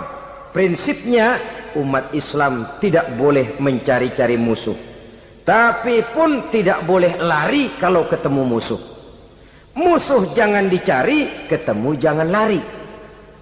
Karena itu kesan seolah-olah umat Islam ini teroris, umat Islam ini destroyer, umat Islam ini sering menimbulkan keonaran, kerusakan.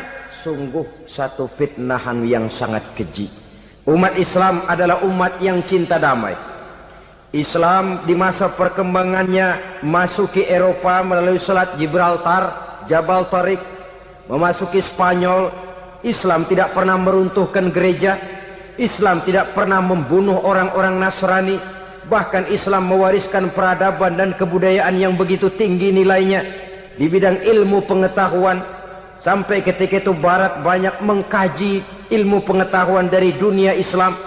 Buku-buku berbahasa Arab diterjemahkan ke bahasa Yunani, dipelajari oleh para cendekiawan di negeri Barat sana. Mereka mengambil manfaat yang banyak dari masuknya Islam ke Eropa. Sementara gereja tetap berdiri dengan megahnya. Kuil-kuil tempat peribadatan tidak satupun yang diusik-usik. Kenapa? Islam agama yang cinta damai. Asal dia tidak diganggu, asal kehormatannya tidak dihinakan. Jadi kafir harbi, kafir yang nyata-nyata nantang perang, ngajak berkelahi. Itu kafir yang nyari penyakit. Kafir harbi ini boleh diperangi dengan catatan mereka yang memang mulai. Yang kedua kafir zimmi. Kafir zimmi, kafir yang hidup di tengah mayoritas muslim, tapi mereka mau hidup dengan aman, damai, tenang. Mereka wajib dilindungi. Bahkan Nabi pernah memberikan satu jaminan, man azazimiyan faqad azani. Siapa yang mengganggu orang kafir zimmi sama saja dengan mengganggu saya. Kehormatannya dijaga, harta bendanya dilindungi, anak istrinya pun dilindungi. Dan ini jadi kenyataan. Saudara bisa lihat di negara-negara yang mayoritas penduduknya beragama Islam, orang-orang kafir di luar Islam hidup dengan tenang, aman, damai. Di Saudi Arabia, di luar tanah haram, di luar Mekah dan Madinah, banyak orang-orang kafir mencari nafkah. Mereka tenang, aman, dilindungi undang-undang. Begitu di Mesir, begitu di negara Indonesia yang berdasarkan Pancasila ini. Kehidupan beragama menimbulkan gairah, rukun, tenang, aman, damai, sepanjang tidak saling ganggu, tidak saling usik, menghargai orang yang sudah beragama. Tidak menjadikan penganut suatu agama sebagai sasaran dari dakwah agama lainnya. Saudara-saudara kaum muslimin rahimakumullah. Jadi memang oleh Al-Quran kita dianjurkan asyidda 'alal kuffar ruhama bainahum. Tegas kepada orang kafir, kasih sayang kepada sesama muslim. Tapi tegas bukanlah berarti marah-marahan, bukan berarti musuh-musuhan, bukan ngajaki perang. Tegas dalam arti punya garis tentang kehidupan beragama, lakum dinukum waliyadin. Soal kehidupan sosial, mari kerjasama. Bangun jalan, ayo rame-rame. Siskamling, mari bebarengan. Bikin puskesmas, mari sama-sama. Tapi kalau sudah soal agama, itu tidak perlu ada toleransi agama. Yang perlu toleransi antar umat beragama. Kalau umatnya mau kerjasama silakan, tapi tidak menyangkut soal ibadah. Jangan kerjasama di bidang ibadah. Itu kerjasama yang salah pasang, saudara-saudara. Sehingga dengan demikian toleransi adalah menyangkut kehidupan antar umat beragama. Sedangkan agama sendiri punya kapling yang nyata. Sehingga dengan demikian tegas kepada orang kafir dalam arti kita punya satu kepribadian. Tidak ngambang. Nggak lalu kalau ditanya orang, sebenarnya agama lu apa sih? Ah, gua mah gimana musimnya aja. Agama pakai musim kayak rambutan. Akhirnya ya begitu, musim-musiman. Ke masjid kelihatan, ke gereja hayo, ke candi nongol, ke apa? Bingung malaikat bagaimana nyatetnya nih bocah ini. Di mana aja ada. Kita punya satu kepribadian. Saya muslim dan garis saya ini, lakum dinukum waliyadi. Bagi Tuhan persilakan agama Tuhan, bagi kami agama kami. Kami hormati Tuhan, Tuhan hormat kepada kami. Tapi soal agama, kaplingnya jelas. Kerjasama, mari urusan muamalah, bidang sosial. Yuk kita siskamling sama-sama dengan orang lain agama. Mari jaga kerukunan, kesatuan, persatuan, kekompakan. Perbaiki jalan yang rusak, mari sama-sama. Mendandani jembatan yang runtuh, mari sama-sama. Tapi sembahyang, kaplingnya lain-lain. Sebab Nabi juga dulu pernah ditawarkan begitu loh sama kafir jahiliyah dulu, Quraisy itu. Sudah Muhammad, sekarang begini saja, kita join aja daripada marah-marahan. Hari ini saya oke menyembah Tuhanmu Allah, besok gantian kamu menyembah Tuhan kita Latta, Uzza, Manat dan Hubal. Turun, qul ya ayyuhal kafirun la a'budu ma ta'budun.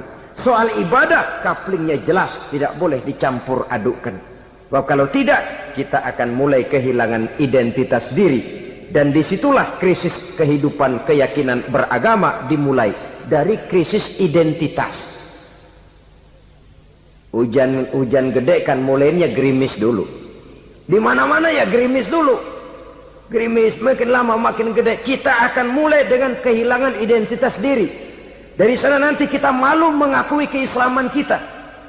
Kalau orang Islam malu mengakui keislamannya, ini kan ironi, menyedihkan. Ngakui Islamnya saja malu. Menonjolkan keislamannya malu, tidak ada rasa bangga beragama. Padahal ini modal dasar. Hanyalah dengan rasa bangga beragama kita lalu konsekuen. Bangga yang tidak konsekuen, wah pokoknya kan gua kan Islam, Agamanya yang paling benar. Tapi hidupnya sendiri jauh dari tuntunan Islam. Itu bangga yang tidak beralasan, bangga yang tidak perlu dibanggakan sebenarnya. Kebanggaan yang membuat kita konsekuen dan dekat dengan kehidupan beragama. Jadi dengan demikian saudara-saudara, kepada non-muslim kita juga harus berakhlak. Bukankah ini sudah dicontohkan oleh Rasul? Bagaimana beliau disambiti orang di Taif, yang menyambiti malah didoakan. Bagaimana Suraqah mau membunuh beliau, malah Suraqah didoakan. Bagaimana Abu Jahal dan Abu Lahab saking mangkalnya. Ini Abu Jahal pernah gali lubang di kamarnya sendiri, di depan tempat tidurnya. Setelah dia gali lubang, ditutupin pakai keraras korma. Lalu dia tarik selimut, belagak meriang. Dia pesan pesuruhnya, bilangin Muhammad encangnya meriang. Pamannya sakit, minta ditengokin. Nabi dengan segala husnuzonnya berangkat nengokin. Abu Jahal dari balik selimut ngintip. Itu dia Muhammad, itu dia tuh. Dia tuh, masuk Dani, masuk. Mulai di jalan, senang Abu Jahal. Terus dah. Begitu ke pelosok, masuk ke lubang, gue pendem terus dah. Memang niatnya mau mencelakakan Nabi. Sudah tinggal beberapa langkah lagi Nabi akan berjalan ke arah lubang itu. Malaikat Jibril ngasih tahu, Muhammad, Abu Jahal pamanmu cuma pura-pura sakit. Di depan tempat tidur itu ada lubang sudah dia gali untuk menjerumuskan kamu. Sudah, balik pulang. Balik badan Nabi. Sudah hampir mau melangkah, kakinya malah muter pulang. Abu Jahal yang lihat Nabi sudah hampir jatuh, nggak jadi, balik pulang. Lupa kalau lagi sakit. Udah Muhammad buruan, sini. Nabi ke pintu, dia kejar. Dia lupa sama lubang yang dia gali. Begitu dia kejar, dia yang ke pelosok masuk ke dalamnya. Sejak saat itu ada pepatah, man hafara hufratan waqa'a fiha. Siapa yang suka nggali lubang, dia sendiri bakal terpelosok ke dalamnya. Jatuh dia ke lubang yang dia gali. Padahal ya paling banter 2 atau 3 meter paling dalam. Dari dalam lubang itu dia teriak-teriak, Muhammad, tolongin, pamanmu kecebur. Kasih tahu Muhammad, kasih tahu. Datang lagi lah pesuruhnya, Muhammad, pamanmu Abu Jahal kecebur, minta tolong diangkatin. Sudah diulur tambang, habis sambung lagi, nggak bisa sampai. Masa iya, cuma kamu yang bisa nolong. Apa yang dilakukan Nabi? Balik mau nolongin. Akhlak. Kita kalau ada orang gali lubang buat nyeburin kita, dia sendiri yang kecebur. Gorok gua kagak lemin loh. Mati sekalian dah. Nabi mah enggak, balik nolongin tuh Abu Jahal. Kenapa paman kecebur? Iya Muhammad, tolong, tambang udah diulur-ulur, sambung-sambung nggak sampai. Aduh kasihan paman, nih pegang tangan saya. Nabi cuman ulurin tangan, nyampe dipegang oleh Abu Jahal. Diangkat ke atas, nyampe atas. Apa kata Abu Jahal? Tambang bergulung-gulung nggak nyampe, kamu cuma pakai tangan doang kok bisa Muhammad, hebat banget sihirmu. Mukjizat dia bilang sihir, udah ditolongin nyelak lagi, kan yang enak kita injak palanya. Orang dulu bilang wah katanya nolongin anjing kejepit, udah selesai ditolongin malah yang nolong digigit. Saudara hadirin yang saya hormati, kepada orang-orang kafir kita harus berakhlak, menghormati mereka, tidak memaksakan satu keyakinan dalam batas-batas yang ditolerir oleh agama, yaitu pada masalah-masalah sosial dan muamalah. Itu kepada non-muslim, apalagi kepada sesama muslim. Baik akhlak kepada orang tua, akhlak kepada guru, akhlak kepada jiran atau tetangga, itu semua termasuk dalam akhlak kepada sesama manusia. Akhlak kita kepada orang tua, kadang-kadang kita orang timur ini ketularan orang barat. Engkongnya dianggap CS, salaman main kedet aja halokong, engkongnya bahalo dibengong.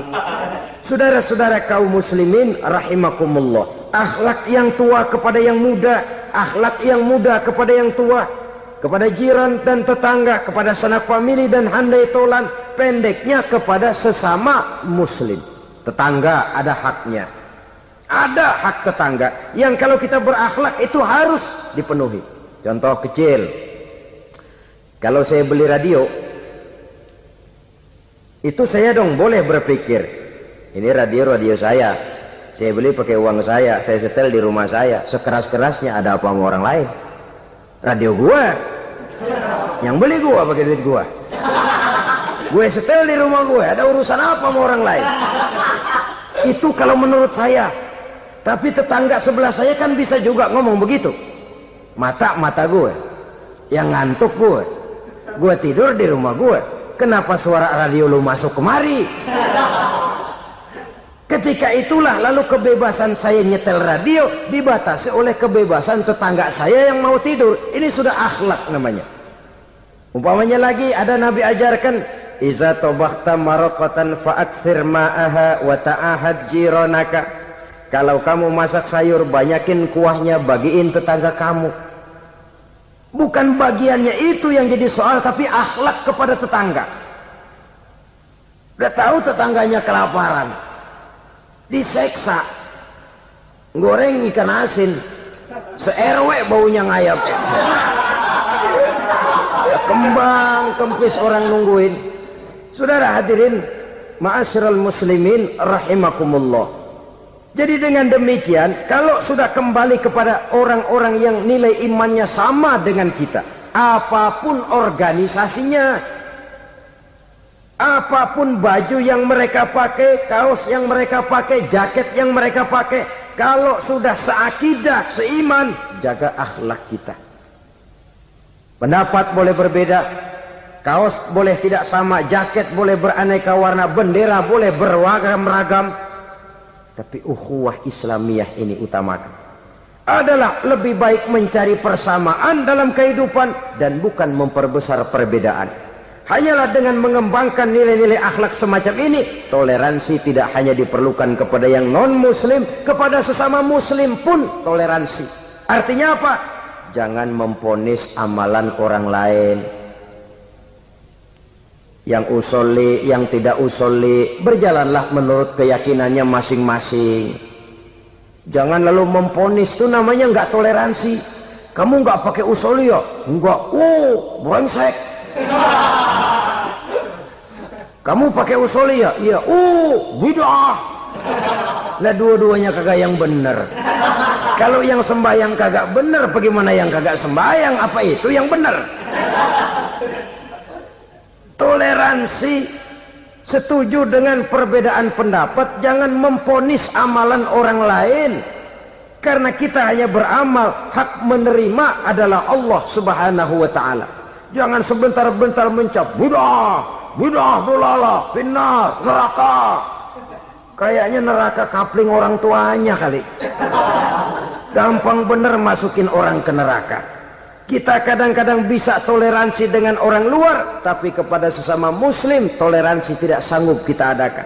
Mengklaim merasa kita yang benar, orang lain salah semua, itu tidak toleransi namanya. Mentang-mentang jadi ustadz, nih satu-satunya ustadz di sini ya, semuanya mesti ngaji kemari. Kalau nggak ngaji kemari Islamnya kurang tapi bener. Toleransi. Saudara-saudara kaum muslimin rahimakumullah, lapang dada menghargai orang yang berbeda pendapat, apalagi kalau perbedaan pendapat itu menyangkut hal-hal yang tidak prinsipil, menyangkut hal-hal yang sekunder dalam kehidupan beragama, menyangkut masalah-masalah yang dalam bahasa fikih disebut soal-soal furu'iyah. Tidak usah menyebabkan kita bersih tegang.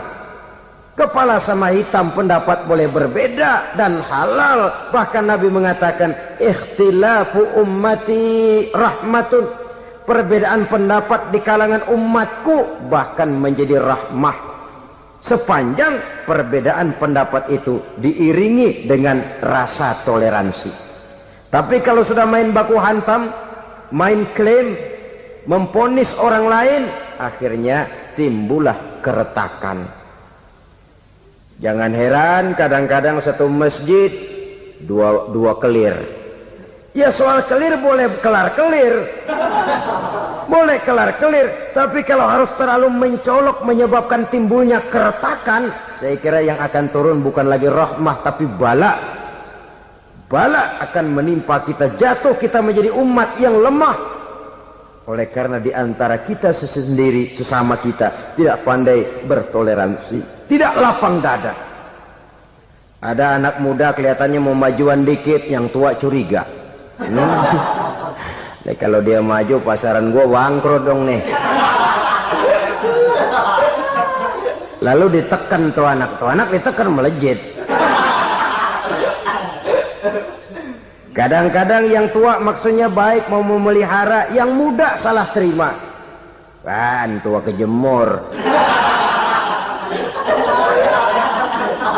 Dari dulu sampai sekarang gitu-gitu doang, anak kemajuannya. Padahal yang tua barangkali maksudnya juga baik, mau memelihara. Sebenarnya kalau kita bisa mencoba mencari titik temu dengan alur komunikasi, tidak merasa diri yang paling benar, tapi toleransi, boyak menerima pendapat orang lain, setidaknya mau mendengar omongan orang. Yang susah kalau udah kena penyakit nggak mau ngerti omongan orang, nggak mau nerima pendapat orang. Kodok di kolong tempayan, cukeng kayu asem, asal ijo udah ijo aja, ijo dah. Nggak ngerti omongan orang, yang kayak begini yang orang jadi kesandung. Oleh karena itu saudara-saudara, alangkah nikmatnya kehidupan ini apabila kita menyadari kita ini ummatan wahidah, satu umat yang satu, yang diikat dengan akidah. Kalau kepada yang non muslim saja kita diajarkan untuk berakhlak, apatah lagi kepada yang seiman, seakidah, sekeyakinan. Wajarkah perbedaan pendapat yang kecil-kecil lalu menyebabkan kita bertolak belakang, cerai-berai, centang perenang? Bila bertemu di jalan yang satu menyisih ke kiri, yang lain menyingkir ke kanan. Kalaupun juga bercampur di tengah kumpulan orang banyak, persis air dengan minyak. Yang atuh melengos, yang atuh madep mojok. Orang lain senyum, dia mau pada manyun. Saudara-saudara kaum muslimin rahimakumullah, realita ini walaupun tidak enak, pahit, tapi masih hidup di sebagian masyarakat kita. Ini yang perlu kita atasi. Soal toleransi kepada orang lain, sejarah sudah membuktikan.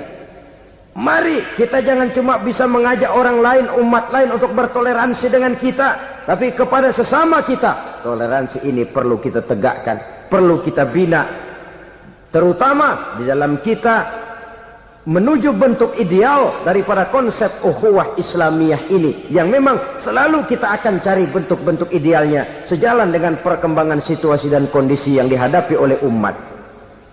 Perbedaan organisasi, perbedaan kepentingan organisasi tidak seharusnya menyebabkan kita merasa meremehkan orang lain dan mengangkat diri, mengklaim diri sebagai yang ter. Jadi dengan demikian, apabila yang pertama tadi akhlak kepada Allah dinamakan hablum minallah, maka yang kedua ini merupakan hablum minan nas. Jikalau baik akhlak kita kepada Allah, baik akhlak kita kepada manusia, nikmat rasanya menjalani kehidupan. Kadang-kadang orang akhlaknya kepada manusia baik, tapi kepada Allah tidak baik. Hormat sama yang tua, menyayangi yang muda, sama tetangga rukun, tapi sama Tuhan nggak mau sujud. Ini baik kepada manusia, tapi tidak berakhlak kepada Allah.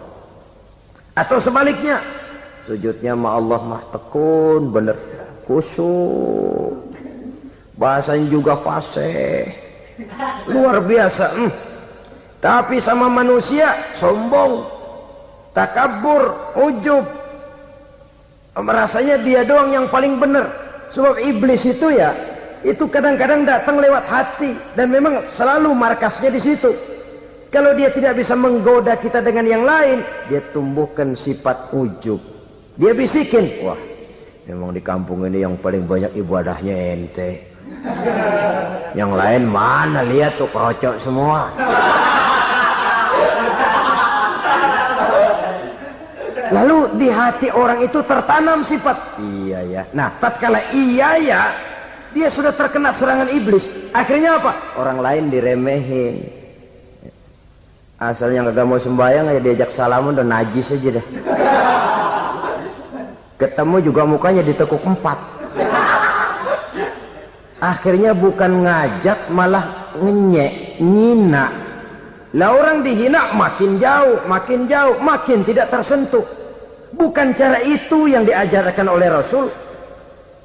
Bahwa orang tidak mau sholat, tugas kita mengajak. Soal dia tidak sholat, ya itu dosa dia kepada Allah. Saudara-saudara kaum muslimin, ujub disuntikkan oleh iblis ke dalam hati kita. Sujudnya kepada Allah benar, tapi akhlaknya kepada sesama manusia. Merasa paling benar sendirian, merasa orang lain salah semua. Pokoknya kalau di luar lingkungannya udah kagak bener aja udah bahaya. Saudara-saudara, ini juga penyakit yang disuntikan oleh iblis. Sebab iblis itu tipu dayanya luar biasa, strateginya lihai. Makin tinggi kualitas iman, ya makin berat upaya iblis untuk menjerumuskan kita. Karenanya saya mengajak, marilah kita bertoleransi. Baik kepada non-muslim, lebih-lebih lagi kepada sesama muslim yang kebetulan berbeda baju, berbeda kaos, berbeda organisasi, lain bendera yang dibawanya. Tapi toleransi mari kita canangkan. Kita terikat oleh ukhuwah Islamiyah. 2. Yang ketiga, akhlak manusia kepada makhluk Allah lainnya di luar manusia. Islam, saudara-saudara, dengan berakhlak kepada Allah, berakhlak kepada sesama manusia, berakhlak kepada makhluk Allah di luar manusia, baik flora maupun fauna, maka mudah-mudahan akan terciptalah satu ekosistem, satu lingkungan hidup yang membuat kita nikmat menjalani kehidupan ini. Inilah saja yang kita bicarakan pada pertemuan kali ini. Terima kasih atas segala perhatian, mohon maaf atas segala kekurangan. Marilah kita membina nilai-nilai akhlak walaupun berat tantangannya. Sungguh lebih baik rakyat rendah yang berakhlak tinggi daripada pejabat tinggi yang berakhlak rendah. Karena nilai manusia pada akhirnya ditentukan oleh akhlaknya itu. Mau sukses di masyarakat, mari kita utamakan akhlak. Usikum wa nafsi bitaqwallah. Wassalamualaikum warahmatullahi wabarakatuh. Alhamdulillah, semoga ceramah ini menjadi pengingat dan sumber keberkahan bagi kita semua. Dukung terus dakwah ini dengan subscribe, like, dan share channel ngaji di Teras Online. Wassalamualaikum warahmatullahi wabarakatuh.